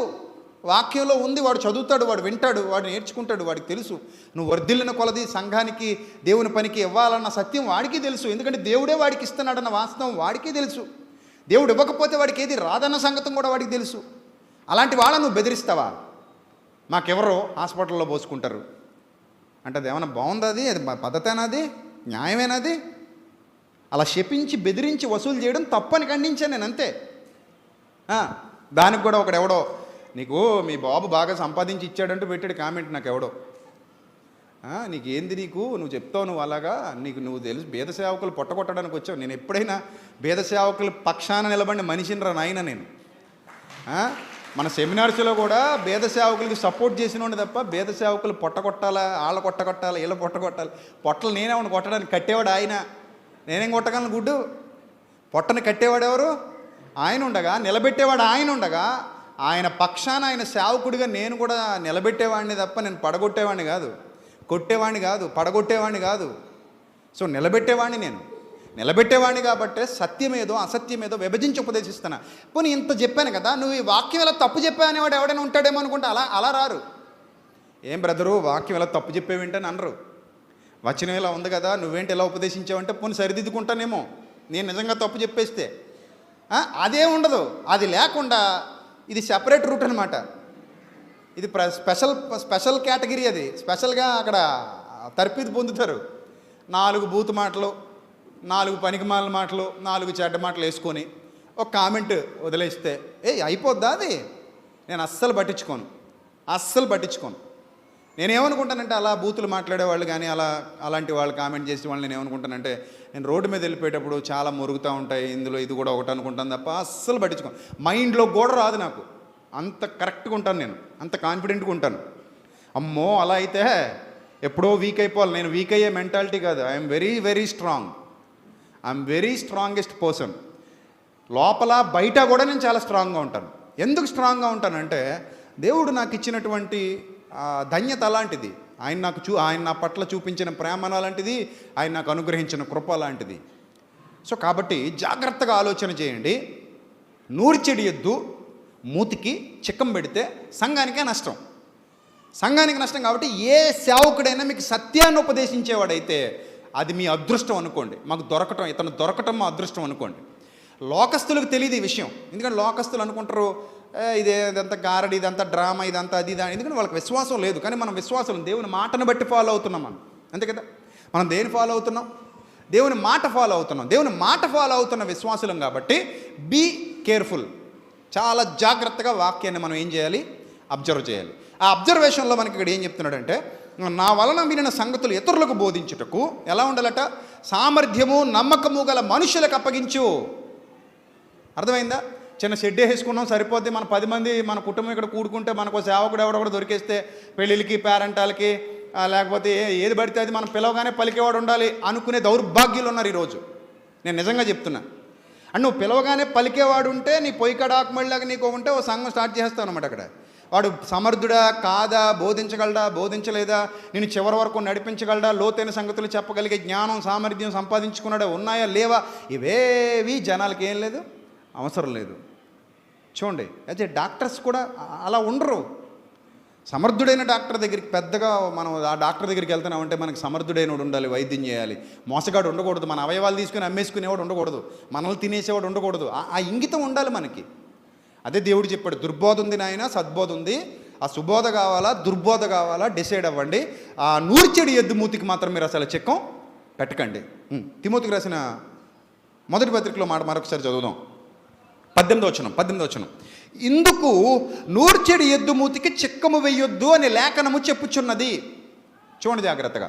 ఎందుకట నూర్చెడి ఎద్దు మూతికి చిక్కం వెయ్యొద్దు అని లేఖనం చెప్పుచున్నది. మరియు పనివాడు ఎవరెక్కడ చెప్తున్నాడు? పని చేసేవాడు, పనివాడు. పని అంటే ఏంటి మీరు చెప్పండి? ఏంటి పని అంటే? వాక్యం బోధించటమా, సత్యమును బోధించటమా? ఈ క్లారిటీ మీకు తెలియాలి. కేవలం వాక్యం బోధించడం అంటే ఈరోజు యూట్యూబ్లో మతోన్మాదులు కూడా వాక్యాలు బోధిస్తున్నారు వాళ్ళకు వచ్చినట్టుగా. కాబట్టి వాక్యం బోధించడం కాదు, సత్యమును బోధించటం. పనివాడు అనగా ఆత్మలను నిలబెట్టేవాడు. ఆత్మల రక్షణ కొరకు ఆరాటపడేవాడు ఒక్క పాపి మారు మనసు పొందితే పరలోకంలో తండ్రికి గొప్ప సంతోషం అని వ్రాయబడింది. ఒక్క పాపి మారు మనసు పొందితే పరలోకంలో తండ్రికట గొప్ప సంతోషం, గొప్ప ఆనందం అని వ్రాయబడింది. సో ఎవరైతే తండ్రిని సంతోషపరిచే పనిలో మీకు ఉపయోగపడే పని, మీ అందరికీ ఉపయోగపడే పని, మీకు అక్షయ ఆహారం దొరుకుతుందా దొరకట్లేదు. మనం ఎక్కడికైనా భోజనానికి వెళ్ళాం అనుకోండి, ఆ ఫుడ్ క్వాలిటీ ఫుడ్డా క్వాలిటీ లేని ఫుడ్డా మనకు తెలుస్తుందా తెలీదా తిన్నప్పుడు? చెప్పండి. ఆహారము అంగిలి ఆహారమును పరీక్షించున్నట్లు చెవి మాటలను పరీక్షించదా అన్నాడు. అర్థమవుతుందా? అంగిలి దేన్ని పరీక్షిస్తుందట? ఆహారమును పరీక్షించినట్లు చెవి మాటలను పరీక్షింపదా. ఇప్పుడు మిమ్మల్ని ఏదో ఒక హోటల్కి తీసుకెళ్తాను, అక్కడ శుద్ధి శుభ్రం లేదనుకోండి, ఒక చోట ఒకవేళ పాచిపోయి పెట్టేస్తున్నారు అనుకోండి, మీరు నోట్లో పెట్టగానే అది తేడా అని తెలిసిపోయింది అనుకోండి, ఏం చేస్తారు? వదిలేసి అవసరమైతే ఫుడ్ ఇన్స్పెక్టర్ కంప్లైంట్ చేస్తారు. లేకపోతే ఫేస్బుక్లో ఫోటో తీసి పెట్టి, ఇదిగో ఈ హోటల్కి ఎప్పుడు రాకండి, నిలవైపోయినవి, కుళ్ళిపోయినవి, పాడైపోయినవి పెడుతున్నారు, వేడి చేసి పెట్టేస్తున్నారు, ఫ్రిడ్జ్లో దాచి పెట్టేస్తున్నారు. వీళ్ళు చికెన్ ఫ్రిడ్జ్లో దాదాపు 10-20 రోజులు దాస్తుంటారు, లేదా 30-40 రోజులు దాస్తారు వీళ్ళు.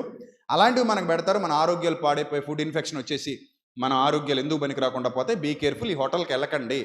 మన ఎక్కడో చెన్నైలో మటన్ అని చెప్పి కుక్క మాంసం పెట్టేస్తున్నారని చెప్పేసి ఆ హోటల్ సీజ్ చేశారు. అందులో నుంచి మాంసం ఫ్రిడ్జ్లోంచి బయటికి తీసుకొస్తుంటే పురుగులు ఉన్నాయి, తెల్ల పురుగులు, అందులో కొల బాగుతున్నాయి. అందులో ఆ పురుగులతో కొన్ని మాంసాన్ని గుట్ట కింద పోసి పెట్రోల్ పోసి తగలెట్టారు ఈ చెక్కింగ్ ఇన్స్పెక్టర్స్ వెళ్ళి. సో అలాంటి హోటల్ గురించి తెలియగానే ఏం చేస్తాం చెప్పండి? అమ్మో ఇంక వెళ్ళకూడదండి ఇక్కడికి, ఒకసారి తిన్నాం కడుపు పాడైపోయింది, ఇంక వెళ్ళకూడదు.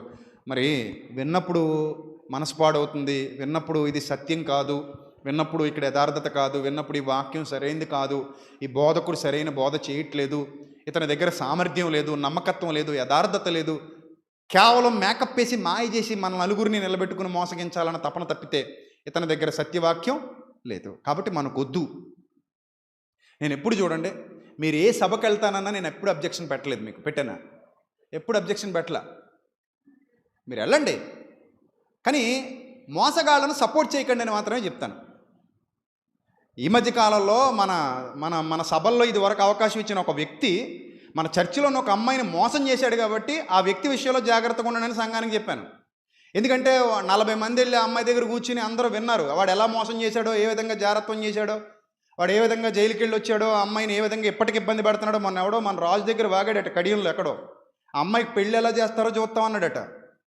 నిజంగా నేను ఒకసారిగా నేను ఎంటర్ అయ్యానంటే తర్వాత కథలు వేరైపోతాయి, కథలు మారిపోతాయి, మొత్తం కుప్ప కూలిపోద్ది వ్యవస్థ అంతా, వాళ్ళ దగ్గర ఉన్న వ్యవస్థ. కానీ ఇంకా నేను ఎందుకు ప్రేమిస్తున్నానంటే, ఏదో అమ్మాయికి న్యాయం చేస్తారు, అవకాశం ఇచ్చారు, మాట్లాడుకున్నారు వాళ్ళ కుటుంబాలు. సో ఎంతో కొంత అమ్మాయికి హెల్ప్ చేసి ఆ అమ్మాయి జీవితాన్ని నిలబెడతారు. వాడు బాగానే సెటిల్ అయిపోయాడు, వాడు హ్యాపీగా పెళ్లి చేసేసుకున్నాడు, బిడ్డను కనేసాడు, హ్యాపీగా సెటిల్ అయిపోయాడు. ఆ అమ్మాయిని కూడా నిలబెడతాడన్న ఆశతో నేను మౌనంగా ఊరుకున్నాను, తప్ప అబ్బాయి దగ్గర ఉంది కాబట్టి. సో అందుకే మన పిల్లలకు చెప్పాను, జాగ్రత్తగా ఉండండి, మోసగాడు కపటి వేషధారి, జాగ్రత్తగా ఉండండి అని చెప్పాను. జాగ్రత్తగా ఉండకపోతే చాలామందిని చిదిమేస్తారు అలాంటి వాళ్ళు. ఎందుకంటే మారు మనసు పొందాలి, తప్పు జరగడం సహజం, దిద్దుకోవాలి. సో అలాంటి వాళ్ళ విషయంలో జాగ్రత్తగా ఉండమని చెప్పాను తప్ప, పైపెచ్చి మళ్ళీ బయటికి వెళ్ళి ఏం చెప్తాడట, అతనే నన్ను మోసం చేశాడు, అతనే నన్ను మాయ చేశాడు. మొన్న ఎవడో పాలకొల్లో ఒక తమ్ముడు చెప్తున్నాడు, అన్న మీరేనత కదన్న అతను జైల్లో పెట్టించారట అన్నాడు. నేనా? నాకేంటి పని? నాకేంట్రా పని? నేను సపోర్ట్ చేసిన వ్యక్తిని, అతను బాగుండాలని మనస్ఫూర్తిగా కోరుకున్న వ్యక్తిని, నేను సేవలో పైకి తీసుకురావాలని ఆలోచించిన వ్యక్తిని తప్ప ఎప్పుడు నేను మోసగాడిని కాదే.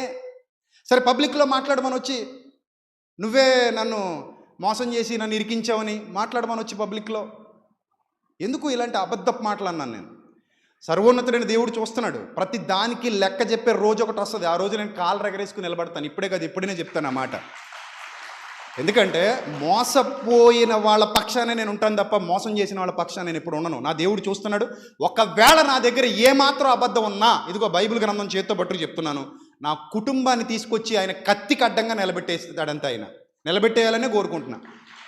నా కుటుంబాన్ని తీసుకొచ్చి ఆయన కత్తికి అడ్డంగా నిలబెట్టేయచ్చు నా తండ్రి, అందులో ఎలాంటి సందేహం లేదు. నేను ఒకవేళ మోసగాడిని అయితే. సో నేనేం మోసం చేయలే. కన్నీరు కారుస్తున్న ఆ అమ్మాయి వెనక నిలబడ్డాను, కన్నీటితో కూడుకున్న కుటుంబం వెనక నిలబడ్డాను. ఎందుకు నిలబడ్డానంటే పాపం నాకు తెలుసు, వాళ్ళు ఎంత సఫర్ అయ్యారో నాకు తెలుసు, వాళ్ళు ఇప్పటికీ ఎంత వేదన అనుభవిస్తున్నారో నాకు తెలుసు, ఎంత బాధాకరమైన స్థితిలో వాళ్ళ కుటుంబం ఉందో నాకు తెలుసు. ఇంకా వాళ్ళ మీద ఇబ్బంది పెడుతూ పెళ్ళి ఎలా చేస్తారో చూద్దాం. అడ్డుకుంటారా వచ్చి? అంత బలం ఉందా? అడ్డుకునేంత బలం. నేను నిజంగా మనసు పెట్టి దిగలేదు రంగంలోకి. దిగితే తర్వాత కథలు మారిపోతాయి, మళ్ళీ చెప్తున్నా. సో అందుకే మళ్ళీ నేను ఎవరి పేర్లు ప్రస్తావించకుండా మాట్లాడడంలో గల ప్రధానమైన కారణం ఒకటే, ఇప్పటికీ ఐ లవ్ దెమ్, నేను వాళ్ళని ప్రేమిస్తున్నాను. జరిగింది తప్పు, దిద్దేసుకోండి. చక్కగా మీకు ఎలా వీలుంటే అలా, ఎలా అవకాశం ఉంటే అలా వాళ్ళ కుటుంబానికి న్యాయం చేసేసి మీ పని మీరు చేసుకోండి, మీ జీవితం మీరు చూసుకోండి. మాకంత నెసిటీ లేదు, అంత పని కూడా లేదు మిమ్మల్ని పట్టించుకునే పని కూడా లేదు. కానీ అలా చేయకుండా మోసం చేసే దిశగా అడుగులేస్తే మాత్రం గొప్ప కూలిపోద్ది. అంత కోపం నాకు రప్పించేస్తే, ఆ పరిస్థితి తీసుకొచ్చేస్తే తర్వాత తప్పించుకోవడం కూడా చాలా కష్టం. రైట్. సో సందర్భం వచ్చింది కాబట్టి చెప్తున్నాను ఇప్పుడు. రైట్. సో ఎప్పుడు కూడా ఒక సేవకుడు వినండి, ఏ బోధ అయినా వినండి, కానీ పరీక్షించుకోండి. ఆ బోధ సత్యమా కాదా, ఆ బోధలో ఉన్నది యథార్థత కాదా, లేకపోతే యథార్థత ఉన్నట్టు నటిస్తున్నారా, ఏమైనా నటించే విధంగా నడిపిస్తున్నారా, ఇవి చాలా ఇంపార్టెంట్. ప్రతి ఒక్కరు కూడా జాగ్రత్తగా చూసుకోవాలి. ప్రతి ఒక్కరూ చాలా శ్రద్ధగా జాగ్రత్తగా చూసుకుని అబ్జర్వ్ చేయాలి. అప్పుడు ఒకవేళ ఆ సేవకుడు నిజంగానే నూర్చెడి ఎద్దైతే, నిజంగానే కష్టపడేవాడైతే తప్పకుండా సంఘము యొక్క సపోర్ట్ అతనికి ఉండి తీరాలి అని బైబిల్లో ఉంది. సో కాబట్టి ప్రతి బీద సేవకుడిని, బీదవాడు అవ్వడానికి కారణం సంఘమే. బీద సేవకుడు అంటే అర్థం ఏంటంటే తినడానికి తిండి లేదు, కట్టుకోవడానికి బట్ట లేదు, ఉండడానికి సరైన వసతి లేదు, అయినా సేవ చేస్తున్నాడు, సంఘం ఉంది కానీ పట్టించుకోవట్లేదు అని అర్థం. సో అలా చేయకండి, అది తప్పు. నిజంగా అతను సత్యం బోధించేవాడైతే అతనికి సపోర్ట్గా నిలబడాల్సినటువంటి అవసరత ఎంతైనా ఉంది. సపోర్ట్గా నిలబడాలి, వాళ్ళని ప్రేమించాలి, వాళ్ళని ప్రోత్సహించాలి, వాళ్ళతో పాటు నడవాలి. రైట్. తర్వాత మరో మాట మనం గ్రంథంలో నుండి చూస్తే, ప్రియమైన దేవుని సంగమా, మరో మాట మనం గ్రంథంలో నుండి చూస్తే, తిమోతికి రాసిన అదే పత్రికలో ఆ మాట ఫుల్ఫిల్ చేసేద్దాం. పనివాడు తన జీతమునకు పాత్రుడు. తర్వాత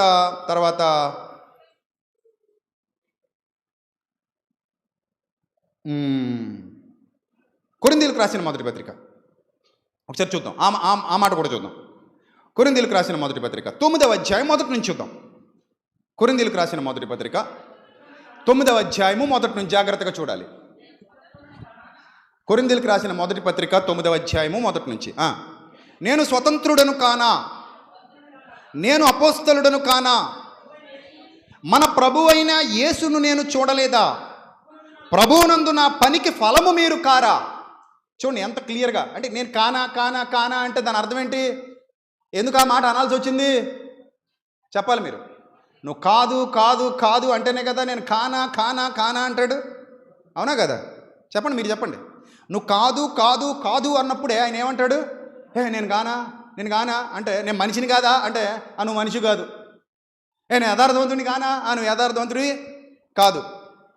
నేను మంచోడిని కాదా నువ్వు మంచోడివి కాదు అన్నప్పుడే నేను కానా అన్న పదం వస్తుంది. ఇక్కడ ఏమంటున్నాడంటే, నేను స్వతంత్రుడను కానా, నేను అపోస్తలుడను కానా, మన ప్రభువైన యేసును నేను చూడలేదా, ప్రభువునందు నా పనికి ఫలము మీరు కాదా, ఇతరులకు నేను అపోస్తలుడను కాకపోయినను మీ మట్టుకైనను అపోస్తలుడనై ఉన్నాను, ప్రభువునందు నా నా అపోస్తలత్వమునకు ముద్రగా ఉన్నవారు మీరే కారా, నన్ను విమర్శించు వారికి నేను చెప్పు సమాధానం ఇదే అన్నాడు. అంటే పౌలు గారిని కూడా ఆ రోజుల్లో చాలామంది ఏం చేశారు? విమర్శించారు. సత్యమునకు నిలబడ్డాడు గనుక. పౌలు గారిని చాలామంది విమర్శించారు. తర్వాత తినుటకును తాగుటకును మాకు అధికారము లేదా, తినుటకును తాగుటకును మాకేమి లేదా, అధికారము లేదా, తక్కిన అపోస్తలుల వలెను ప్రభు యొక్క సహోదరుల వలెను కేఫా వలెను విశ్వాసురాలైన భార్యను వెంటబెట్టుకొని తిరుగుటకు మాకు అధికారం లేదా. అంటే పౌలు గారిని పోషించటానికి కూడా, పౌలు గారికి సపోర్ట్ చేయడానికి కూడా ఆ ప్రాంతంలో కొందరు వ్యతిరేకించేటువంటి పరిస్థితులు ఆ కాలంలో వచ్చాయి. నిజమే, సేవలో ఉండగా రకరకాల నిందలు వస్తాయి, రకరకాల భయంకరమైన పరిస్థితులు వస్తాయి, రకరకాల ఇబ్బందులు వస్తాయి, రకరకాల విమర్శలు వస్తాయి.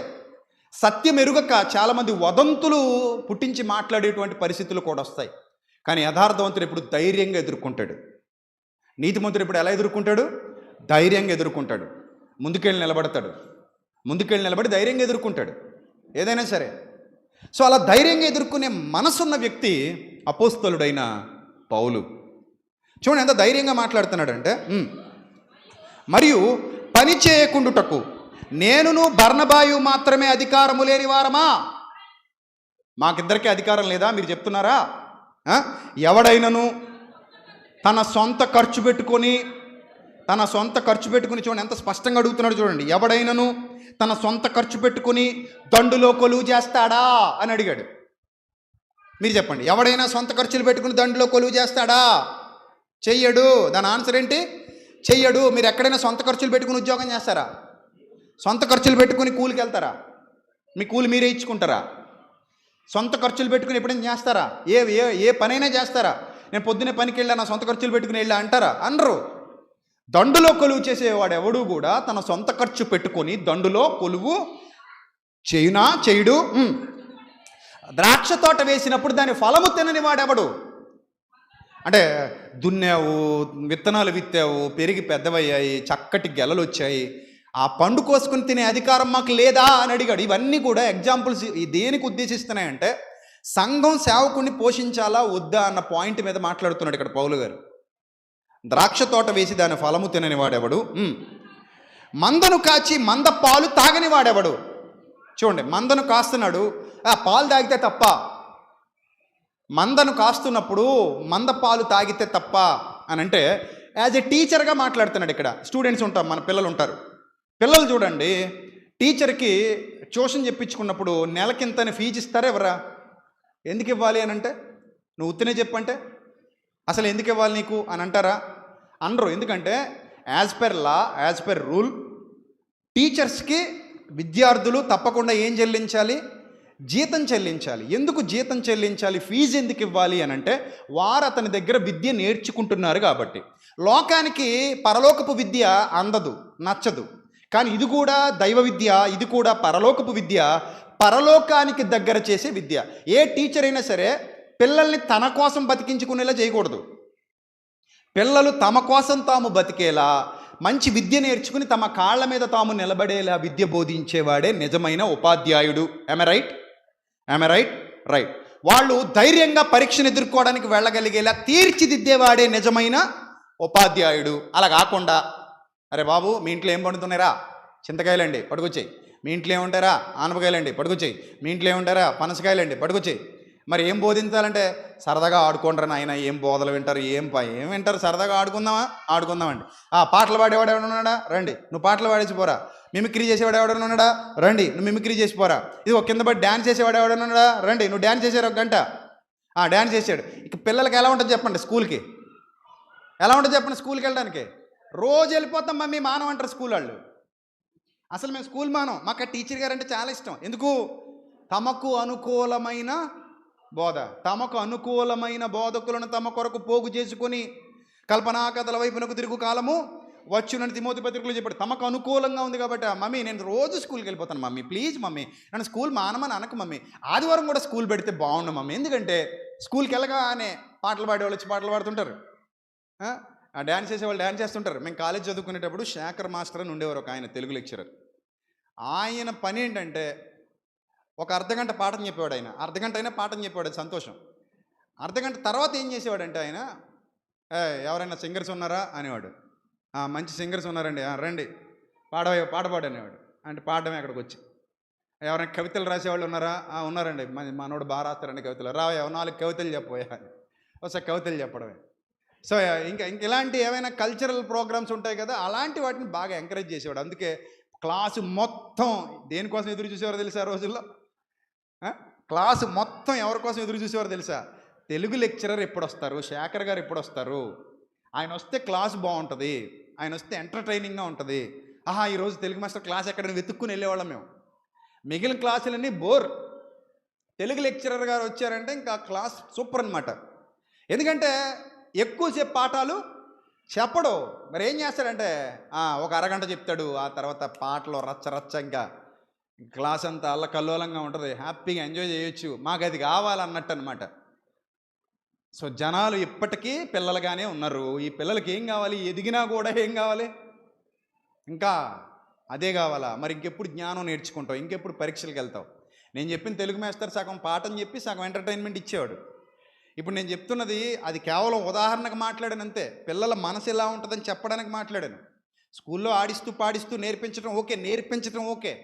నేర్పించకుండా కేవలం ఆడించడం పాడించడం వల్ల ప్రయోజనం ఉండదు. కానీ ఈరోజు ఏమైపోయిందంటే ఆడించడం పాడించడమే, జిమ్మిక్కులు, మ్యాజిక్లు, ట్రిక్కులు, చీపు ట్రిక్కులే. నేర్పించడం అనేది ఏమీ లేదు, నిలబెట్టడం లేదు. వాడు అంతట వాడుగా వాడి కాళ్ళ మీద వాడు నిలబడి శిష్యులుగా తయారు చేయాలి. రేపొద్దున వాళ్ళు కూడా బోధకులుగా మారాలి. ఇక్కడ ఎంతోమంది నేను లేకపోయినా బోధించగలిగే సామర్థ్యం కలిగిన వాళ్ళు ఉన్నారు. అది సంతోషించవలసినటువంటి విషయం. నాతో పాటుగా బోధించగలిగే సామర్థ్యం కలిగిన వాళ్ళు ఇక్కడ చాలామంది పిల్లలు ఉన్నారు. ఎందుకు వాళ్ళు సామర్థ్యం కలిగి బోధించగలుగుతున్నారు అని అంటే నేర్చుకున్నారు, వాళ్ళు అలాగా తర్పీదు పొందారు, వాళ్ళు అలాగా. సో అది ఇవ్వగలగాలి. అది ఇచ్చినప్పుడు వాళ్ళు ఖచ్చితంగా మంచి స్థితికి వెళ్తారు. వాళ్ళు ఏ పని చేస్తున్నా కూడా సేవ చేయొచ్చు, ఏ పని చేసినా కూడా సేవలో కొనసాగవచ్చు, ఇతరులకు బోధించగలిగే నమ్మకత్వాన్ని సంపాదించవచ్చు. అది లేనప్పుడు చాలా నష్టపోయేటువంటి పరిస్థితి వస్తుంది, నష్టపోతారు. రైట్. ఇప్పుడు ఇక్కడ పౌలు గారు మాట్లాడుతూ అంటున్నారు, ఈ మాటలు మందను కాచి మందపాలు తాగనివాడెవడు, ఈ మాటలు లోకాచారమును బట్టి చెప్పుచున్నానా. మళ్ళీ లోకాచారం బట్టి చెప్తున్నాడు అంటారేమో అని చాలా క్లియర్గా అన్నాడు. ఈ మాటలు నేను లోకాచారమును బట్టి చెప్పుచున్నానా, ధర్మశాస్త్రము కూడా వీటిని చెప్పుచున్నది కదా అని మళ్ళీ అదే రెఫరెన్స్ ఇక్కడ కోట్ చేశాడు పౌలు గారు. ఇందాక తిమోతి పత్రికలో అదే రెఫరెన్స్, ఇక్కడ కొరింథీ పత్రికలో కూడా అదే రెఫరెన్స్. ఏమంటున్నాడు? కళ్ళము తొక్కుచున్న ఎద్దు మూతికి చిక్కము పెట్టొద్దు అని మోషే ధర్మశాస్త్రంలో వ్రాయబడి ఉన్నది. దేవుడు ఎడ్ల కొరకు విచారించుచున్నాడా?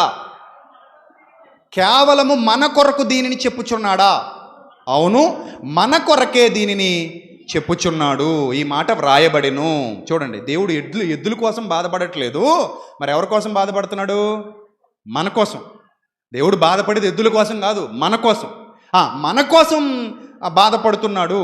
ఏలయనగా దున్నువాడు ఆశతో దున్నవలెను, కళ్ళము త్రొక్కించువాడు పంటలో పాలు పొందును ఆశతో త్రొక్కింపవలెను.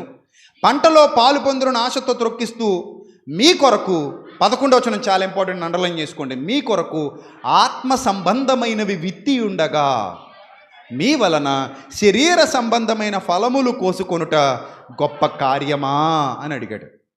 మనం సమాధానం చెప్పాలి. అవునండి, మా టీచర్ గారు మాకు మంచి జ్ఞానం నేర్పించారు, కృతజ్ఞతగా మనం ఆయనకి జీతం ఇవ్వడం తప్పేమీ కాదు. అలాగే సంఘములన్నీ గుర్తుపెట్టుకోండి. మీ సేవకుడు యథార్థవంతుడైతే, అతడు నీతిమంతుడైతే, అతడు మిమ్మల్ని సత్యవాక్యంలో పెంచుతుంటే ఏ సేవకుడిని బేదోడిగా చేయకండి ప్లీజ్. వాళ్ళని ప్రోత్సహించండి, వాళ్ళని బలపరచండి. నాకు ఒక సిస్టర్ మెసేజ్ పెట్టారు ఈ మధ్యకాలంలో, అయ్యా నేను కష్టపడి సేవ చేస్తున్నాను, నా భర్త లేనప్పటికీ నేను కష్టపడి సంఘాన్ని పోషిస్తున్నాను, కానీ నన్ను పట్టించుకునే వాళ్ళు ఎవరు లేరు, వస్తారు వెళ్ళిపోతారు తప్ప నా గురించి అసలు ఆలోచించరు. కానీ నేను ఎప్పుడూ వాళ్ళకి నన్ను పోషించమని కానీ నన్ను పట్టించుకోమని కానీ చెప్పలేదు అని అన్నప్పుడు నేను అన్నాను, అమ్మ ఎక్స్ప్లెయిన్ చేయండి వాళ్ళకి. మీరు సేవ చేస్తున్నారు కాబట్టి మీరు ఎంత కష్టపడుతున్నారో సంఘానికి చెప్పండి. వాళ్ళందరితో కలిసి మీరు దేవుని పని చేయండి. వాక్యం చెబుతోంది. వాక్యం ఏం చెబుతోందట చూడండి, ఏం చెప్తుంది? మీ కొరకు ఆత్మ సంబంధమైనవి విత్తి ఉండగా మీ వలన శరీర సంబంధమైన ఫలములు కోసుకొనుట గొప్ప కార్యమా అని అంటాడు 13వ వచనం, ఆలయ కృత్యములు జరిగించి వారు ఆలయము వలన జీవనము చేయుచున్నారనియు, బలిపీఠమునొద్ద కనిపెట్టుకుని ఉండేవారు బలిపీఠముతో పాలివారై ఉన్నారనియు మీరు ఎరుగగా, అలాగే సువార్త ప్రచురించి వారు సువార్త వలన జీవించవలెనని ప్రభువే నియమించాడట. మనం ఎవరం కాదనడానికి? చెప్పండి, ఎవరైనా కాదనగలరా క్రైస్తవ్యంలో దీన్ని? ప్రభువు నియమించిన తర్వాత ప్రభు మాట కాదనడానికి మనం ఎవరు అంటే? నేనెవరినండి ముఖ్యంగా? నా మీద అబాండాలు వేసే వాళ్ళకి చెప్తున్నా, నేనెవరిని ముఖ్యంగా? సో సేవకుల్ని పోషించొద్దని నేను ఎప్పుడు చెప్పను. నేనేం చెప్తానంటే, దశమ భాగం అనేది క్రైస్తవ్యానికి నిజంగానే సంబంధం లేదు. అయినా కూడా నువ్వు తెగించి, లేదన్నయ్య నేను 10,000 సంపాదిస్తాను, అందులో 1,000 ఇద్దాం అనుకుంటున్నాను దేవుడికి అని నువ్వు అన్నావు అనుకో, నేనేం మాట్లాడను, నీ ఇష్టం, అది నువ్వు చేసుకో. కానీ నేను దశమ భాగం ఇస్తున్నాను ఆజ్ఞదని చెప్పకు. అది నేను చెప్పేది, అది ఆజ్ఞ అని చెప్పకు. నువ్వు 10,000 సంపాదించి 1,000 నేను సంఘానికి ఇస్తానంటావు, ఇచ్చుకో. నా దృష్టిలో అది ఏంటో తెలుసా? నీ హృదయంలో నిశ్చయించుకొనిన కానుక, అంతే. నువ్వు 10,000 సంపాదించి 1,000 సంఘానికి ఇస్తున్నా, లేదా 1,00,000 సంపాదించి 10,000 సంఘానికి ఇస్తున్నా, లేదా 20,000 ఇస్తున్నా, లేదా 50,000 ఇస్తున్నా, పనిని బట్టి. అది పనిని బట్టి. ఒక్కొక్కసారి పెద్ద కార్యక్రమాలు జరుగుతాయి, అప్పుడు 1000 సరిపోదు, ఇంకెక్కువ ఇస్తాం. ఒకసారి ఏ కార్యక్రమాలు ఉండవు, అప్పుడు తక్కువ ఇస్తాం. సో ఏదైనా సరే మనం వర్ధిల్లిన కొలది సంఘానికి ఇస్తున్నాం. ఎందుకంటే ఈ సంఘం మనది. అర్థమవుతుంది? ఈ సంఘం ఎవరిది? మనది. ఆ సంఘ సేవకుడిని పోషించాల్సిన బాధ్యత మనది. అక్కడ ఉన్న కార్యక్రమాలను చూసుకోవాల్సిన బాధ్యత మనది. ఇలా ప్రతి సంఘం భావిస్తే, ముఖ్యంగా వాళ్ళు సత్యంలో ఉంటే, ఆ సంఘస్థులందరూ దీవించబడతారు, సంఘస్థులందరూ ఆశీర్వదింపబడతారు. అంతేగాని నువ్వు దశమ భాగం ఇవ్వాలి, ఇవ్వకపోతే నాశనం అయిపోతావు, ఇవ్వకపోతే అలాగైపోతావు, మాకెవరు హాస్పిటల్లో పెట్టుకుంటారు, ఇలాంటి పిచ్చి మాటలు ఎవరు మాట్లాడినా అది తప్పని చెప్తాను నేను, ఖండిస్తున్నాను నేను దాన్ని. అది తప్పది. బలవంతంగా మనం ఎవరిని ₹1 కూడా అడగడానికి వీలు లేదు. సో ఇది నా పాయింట్ ఆఫ్ వ్యూ. ఇందులో అక్కడ నేను తప్పు బోధించానా? ఉన్నది ఉన్నట్టుగా చెప్పానా? చెప్పండి, మీరు చెప్పండి. మీకు ఏమైనా తప్పు బోధించినట్టు అనిపించిందా, ఉన్నది ఉన్నట్టుగా చెప్పినట్టు అనిపించిందా? కదా, ఉన్నది ఉన్నట్టే కదా, సత్యమే కదా, సత్యమే. కాబట్టి దశమ భాగం అనే దాన్ని అసలు పట్టించుకోవద్దు. ఒక్కోసారి అంతకంటే ఎక్కువ ఇవ్వాల్సి వస్తుంది. ఇప్పుడు మన పిల్లలు ఉన్నారు, రేపు పొద్దున సెమినార్ జరుగుతుంది. ప్రతి సంవత్సరం సెమినార్ ఎలా జరుగుతుంది? ఇంత ఘనంగా ఎలా జరుగుతుంది? వీళ్ళే కాదు, ఇంకా చాలా ప్రాంతాల్లో, దూర ప్రాంతాల్లో ఉండి మన వాక్యం వింటున్న వాళ్ళు కూడా మన మినిస్ట్రీకి సపోర్ట్ చెయ్యబట్టే ఈరోజు ఈ మినిస్ట్రీ ఇంత చక్కగా వర్ధిల్లుతోంది, మన పరిచర్యలు ఇంత చక్కగా కొనసాగుతున్నాయి, మన సేవ ఇంత బలంగా ముందుకెళ్తుంది. లేకపోతే అంత డబ్బు, అంతమంది పిల్లలకు భోజనాలు, ఇంత గొప్ప గొప్ప కార్యక్రమాలు, ఎంతోమంది సేవకులు, వాళ్ళకి సపోర్ట్ చేయడం, ఇదంతా ఎలా ఒక్కడి వల్ల సాధ్యం? మన మండపేట పిల్లలు కానివ్వండి, రాజమండ్రి పిల్లలు కానివ్వండి, బలభద్రపురం పిల్లలు కానివ్వండి, ఇంకా అలాగే ఈ చుట్టుపక్కల ప్రాంతాల్లో, అనేక ప్రాంతాల్లో, ఈ తూర్పు పశ్చిమ గోదావరి జిల్లాలో, తెలంగాణలో ఐఫర్గాడ్ విద్యార్థులు కానివ్వండి, అలాగే దూర ప్రాంతాల్లో, దూరదేశాల్లో ఉండి మన వాక్యం వింటూ మనకి సపోర్ట్గా నిలబడుతున్న ఎంతోమంది అక్క చెల్లెమ్మలు కానివ్వండి. నేను పేర్లు చెప్తే దాదాపు 7-8 మంది ఉంటారు అక్క చెల్లెమ్మలు, అన్నదమ్ములు. వాళ్ళందరూ కూడా వాళ్ళ ప్రేమపూర్వకమైన సహకారంతో ఓ కార్యక్రమం వచ్చింది. తమ్ముడు ఒక్కడు కష్టపడలేడు, సోదరుడు ఒక్కడు కష్టపడలేడు, సో మా దైవజనుడు ఒక్కడు కష్టపడలేడు. ఆయన చేస్తున్నది మంచి పని కాబట్టి మేమందరం సహకరించాలి, ఇది మా అందరికీ ఆశీర్వాదకరం, ఇది మా అందరికీ దీవెనకరం అని వారు అనుకుంటున్నారు కాబట్టి కార్యాలు గొప్పగా జరుగుతాయి. లేదండి, నేను 10,000 సంపాదిస్తా, 1,000 ఇస్తా అంటే కొన్ని కార్యక్రమాలకు అది సెట్ అవ్వదు కదా. అలాంటప్పుడు ఆ 10,000 సంపాదించేవాడు 2,000 ఇవ్వచ్చు, 3,000 ఇవ్వచ్చు, 5,000 ఇవ్వచ్చు, వాడి ఇష్టం. అది అర్థమవుతుందా? అసలు ఏమీ సంపాదించిన వాడు, ప్రభువా నేనేమీ సంపాదించలేదు, నా పరిస్థితి బాగాలేదు, నేను అప్పుల్లో ఉన్నాను కాబట్టి, నేను ధనరూపంగా ఏమీ చేయలేను కాబట్టి అక్కడికి వెళ్ళి కష్టపడి పని చేస్తాను ప్రభువా అని అనుకోవచ్చు. అది అతని నిర్ణయం. దాన్ని కూడా దేవుడు స్వాగతిస్తాడు. నాయన నువ్వు అక్కడికి వెళ్ళి పని చేయి చాలు, ఎందుకంటే నువ్వే అప్పుల్లో ఉన్నావు, నువ్వు ఇవ్వగలిగే స్తోమత నీ దగ్గర లేదు, ఇవ్వగలిగే సామర్థ్యం నీ దగ్గర లేదు కాబట్టి, నువ్వు అప్పుల్లో ఉన్నావు కాబట్టి అది తీరేంత వరకు నువ్వేం చేయాలి? అక్కడికి వెళ్ళి నీ చేత నేను పని చేసి వాక్యం విని ఏదో పని చేసిరా అంటాడు. సో ఇంత ప్రేమగా మనం అందరం ఉండాలి. నాకు కష్టం వస్తే నేను మీకు మీరు నాకు సాయపడాలి, మీకు కష్టం వస్తే నేను మీకు సాయపడాలి. అది సంఘం అంటే. అంతేగాని అన్యులకు చులకం చేసి ఏవో దశంభాగాలు ఎవరో మీరు అప్పుల పాలైపోతారు, మీరు ఏడుస్తూ ఉండండి, అలా చేయండి ఇలా చేయండి అని తిట్టడం, ఇదంతా వాక్యానుసారం కాదు. కాబట్టి ఈ రోజైనా చాలామందికి క్లారిటీ వస్తుందని నేను ఆశపడుతున్నాను. నన్ను అపార్థం చేసుకోకుండా ఈయన చెబుతున్నది సత్యమా కాదని సంఘాలన్నీ ఆలోచించి ఒక మంచి నిర్ణయం తీసుకుంటే నేను ఆశపడుతున్నాను. మీ సంఘాలను బలపరుచుకోండి, క్షేమాభివృద్ధి కలగాలి, వాక్యంతో పోషించండి సంఘాలని. సంఘాలు దేంతో పోషించబడాలి? వాక్యంతో, సత్యవాక్యంతో పోషించబడాలి. విశ్వాసులైన పిల్లలందరూ కట్టబడాలి, యవనస్తులు ఇంకా లేవాలి, వాళ్ళు వాక్యం నేర్చుకోవాలి, సిగ్గుపడని సైనికుని వలె పనిచేయాలి.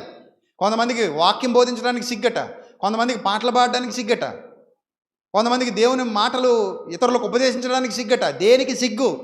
పాపం చేయడానికి ఉండాలి సిగ్గు, ప్రభు పని చేయడానికి కాదు సిగ్గు. సిగ్గుపడనక్కరలేని పనివాడిగా ఉండమన్నాడు. సిగ్గుపడనక్కర్లేని పనివాడిగా ఉండాలి. దేనికి సిగ్గుపడాలి? పాపం చేసినందుకు పడుతున్నాం సిగ్గు. మనం అందరం మన బ్రతుకుల్లో పాపం చేశాం. నేను పరిశుద్ధుడిని కాదు, మీరు పరిశుద్ధులు కాదు, మనందరి జీవితాల్లో మచ్చలు ఉన్నాయి. ఆ మచ్చల్ని తన విలువైన రక్తంతో కడిగాడు మన క్రీస్తు. ఆయన గురించి ప్రకటించడానికి సిగ్గెందుకు? నేను అందుకే సువార్త ప్రకటించుటకు నేను సిగ్గుపడువాడను కాను. పాపం చేస్తున్న ఈ లోకంలో, అపవిత్ర కార్యాలు చేస్తున్న ఈ లోకంలో సత్య సువార్తను ప్రకటించడానికి, ఆయనను గురించి పాడటానికి, ఆయన గురించి మాట్లాడటానికి, ఆయన పనులు చేయటానికి నేను సిగ్గుపడువాడను కాను. సిగ్గుపడువాడను కాను.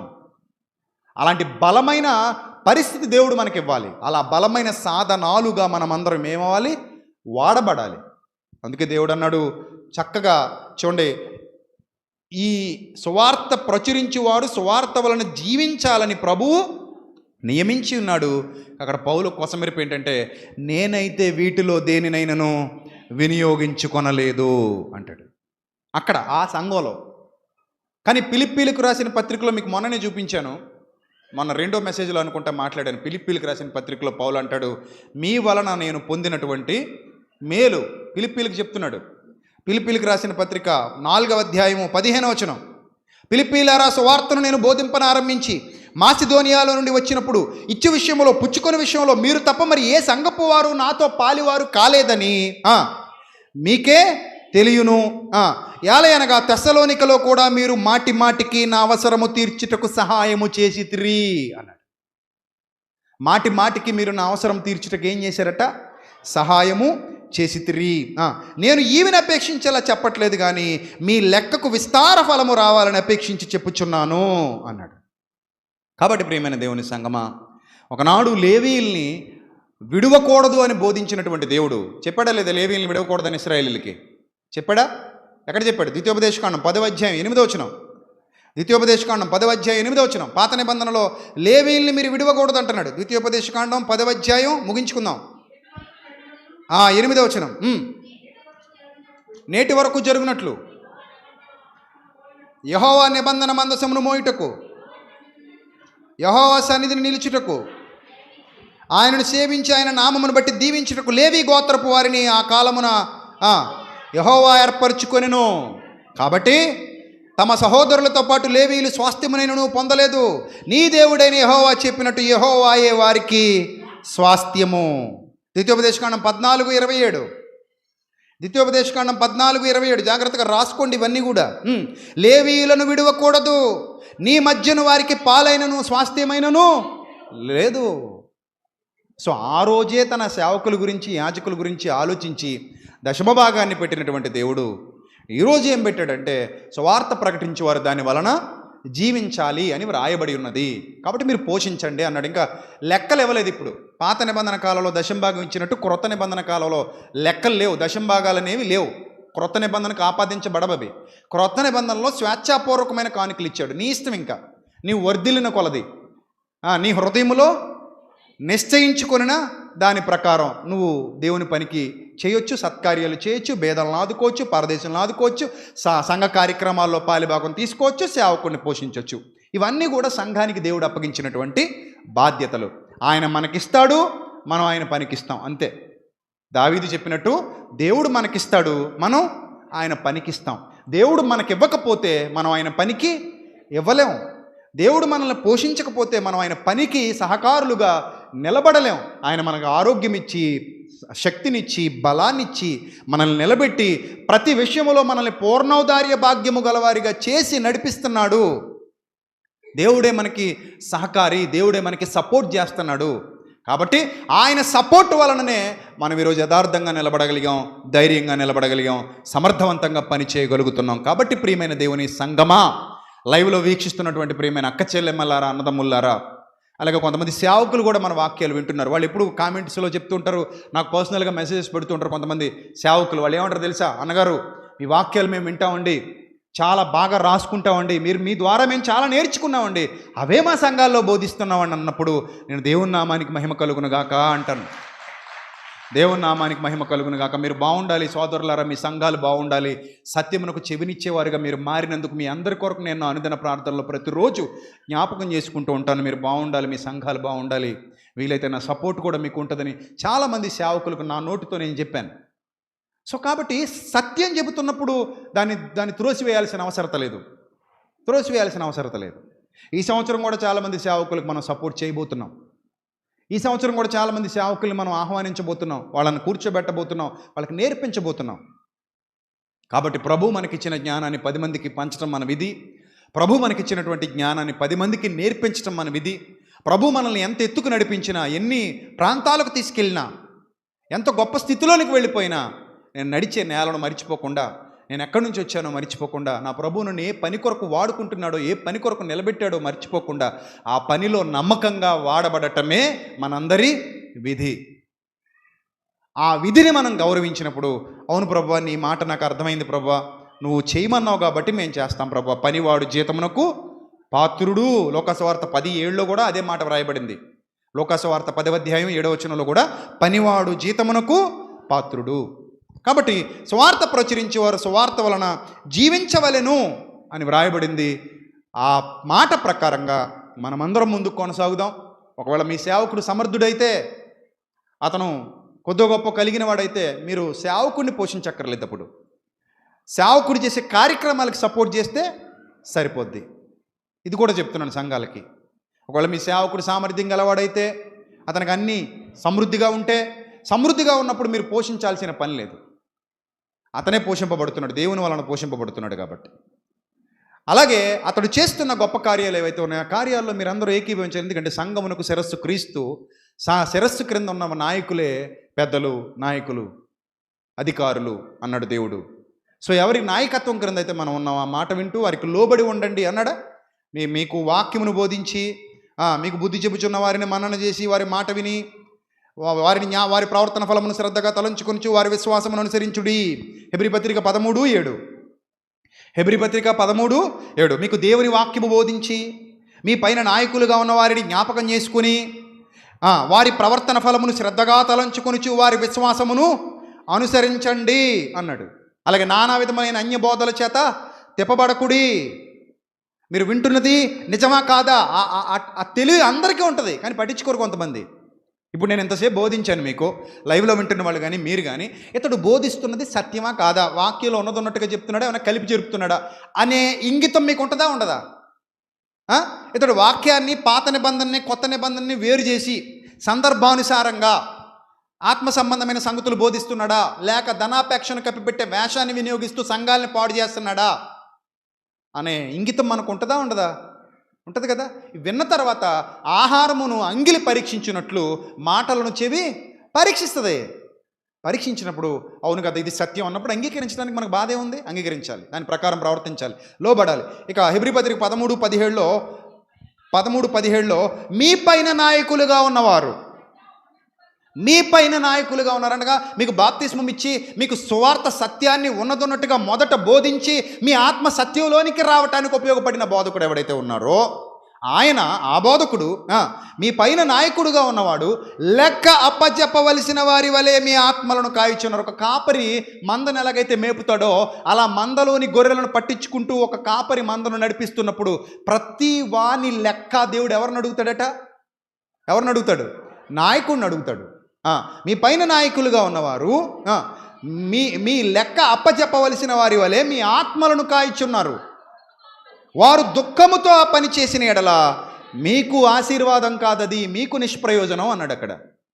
వారు దుఃఖముతో కాక ఆనందముతో చేయునట్లు వారి మాట విని వారికి లోబడి ఉండండి. వాళ్ళను బాధ పెట్టకండి, వాళ్ళను నిష్ఠూర పెట్టకండి, వాళ్ళని ఇబ్బందులకు గురి చేయకండి, వాళ్ళని ఏడిపించకండి. ఈ వాక్యం వింటున్న ఏ సంఘానికైనా నేను చెప్తున్నాను, మీ సేవకుడు సత్యవంతుడైతే, మీ సేవకుడు యథార్థవంతుడైతే, ఉన్నట్టుగా అక్షయాహారం మీకు పెడుతుంటే, కల్తీ ఆహారం కాదు నేను చెబుతున్నది, సత్య సంబంధమైన ఆహారంలో మిమ్మల్ని పెంచుతుంటే అతన్ని బాధ పెట్టకండి. కల్తీ అయితే కల్తీ, ఆ కల్తీ దగ్గరికి వెళ్ళాల్సిన పని కూడా లేదు. అర్థమవుతుందా? కల్తీ భోజనం పెడుతున్న హోటల్కి ఎలాగైతే వెళ్ళమో, కల్తీ ఆహారం పెడుతున్న సంఘానికి కూడా వెళ్ళక్కర్లేదు. వెళితే దేవుడు శపిస్తాడు తప్ప వెళ్ళకపోయినందుకు దేవుడేమనడు. ప్రభు కల్తీ ఆహారం ఉంది ప్రభు ఇక్కడ అంటే వెళ్ళొద్దు నాయన అని అంటాడు తప్ప వెళ్ళమని ప్రభు చెప్పడు. మంచి ఆహారం ఉంది ప్రభు అంటే మానొద్దు నాయన అక్కడికే వెళ్ళు అంటాడు. నేర్చుకో, నువ్వు కూడా బలంగా మారు అంటాడు. కాబట్టి సత్య సంబంధులైన మీ సేవకుల్ని నిష్ఠూర పెట్టకండి, బాధ పెట్టకండి. సంఘానికి క్షేమాభివృద్ధి కలుగు చేయండి. అందరూ కలిసి కష్టపడండి, అందరూ కలిసి పనిచేయండి, అందరూ కలిసి శ్రమపడండి. దేవుని రాజ్య విస్తరణలో పాలిభాగస్తులు అవ్వండి. ఈ లోకాన్ని విడిచిపెట్టి నిత్య జీవాన్ని స్వతంత్రించుకోండి. అలాంటి ధన్యత దేవుడు ప్రతి సంఘమునకు, అనగా సత్యమును బోధిస్తూ సత్యములో నిలబడిన ప్రతి సంఘమునకు, ప్రతి సేవకునికి, ప్రతి విశ్వాసికి, ప్రతి పెద్దకు అనుగ్రహించునుగాక. ఆమెన్. తలలో వంచండి, ప్రార్థన చేసుకుందాం. సర్వకృపానిధి, కనికరం కలిగినటువంటి మా కన్న తండ్రి, దయగలిగిన మా దేవ, ఇంతవరకు విలువైన మీ మాటలతో మా హృదయాలు పోషించినందుకు స్తోత్రం తండ్రి. మీ మాటలు విని వాటికి లోబడి వాటి ప్రకారంగా ప్రవర్తించడానికి మాకు సహాయం చేయండి. జ్ఞానం ఇవ్వండి, వివేకం ఇవ్వండి. మీ సన్నిధి కాంతి మా అందరి మీద ప్రకాశింపచేయండి తండ్రి. విత్తబడిన వాక్యం ఎవరికి అవసరమో వారందరి హృదయాలలో నాటబడి మీ కొరకు బలమైన సాధనాలుగా, ఫలించే వ్యక్తులుగా తీర్చిదిద్దబడి తండ్రి, ఇంకనూ సేవలో బలముగా ముందుకు కొనసాగుటకు, అనేక మందిని మీ సత్యవాక్యంతో ప్రభా మీ సత్య మార్గములో నడిపించుటకు సమస్త విధములైన కృపను తోడుగా ఉంచమని ఘనత, మహిమ, ప్రభావములు మీకే చెల్లిస్తూ క్రీస్తు యేసు వారి శ్రేష్టమైన అతి పవిత్రమైన నామంలో ఈ ప్రార్థన మనవులు అడిగి వేడుకొనుచున్నాం మా కన్న తండ్రి. ఆమెన్. అందరికీ వందనాలు. May God bless you all. Thank you. మరలా చెప్తున్నాను, జాన్సన్ అన్న కుటుంబం కొరకు మీ అనుదిన ప్రార్థనలో జ్ఞాపకం చేసుకోండి. అక్కకు ఆ బిడ్డలు, 2 బిడ్డలు, చిన్న బిడ్డలు, వారి కొరకు, వారి ఆదరణ కొరకు మీ అనుదిన ప్రార్థనలో జ్ఞాపకం చేసుకోవాల్సిందిగా కోరుతున్నాను. సడన్గా ఆయన ఈ లోకాన్ని విడిచిపెట్టి వెళ్ళిపోవడం జరిగింది. ఆమె చాలా దుఃఖంలో ఉన్నారు. ఆయన భార్య, అక్క చాలా దుఃఖంలో ఉన్నారు. సో ఆ బిడ్డల కొరకు, ఆ కుటుంబం కొరకు, వారి యొక్క సేవ కొరకు మీ అనుదిన ప్రార్థనలో జ్ఞాపకం చేసుకోండి. దేవుడు మిమ్మల్ని దీవించి ఆశీర్వదించునుగాక. ఆమెన్. Thank you.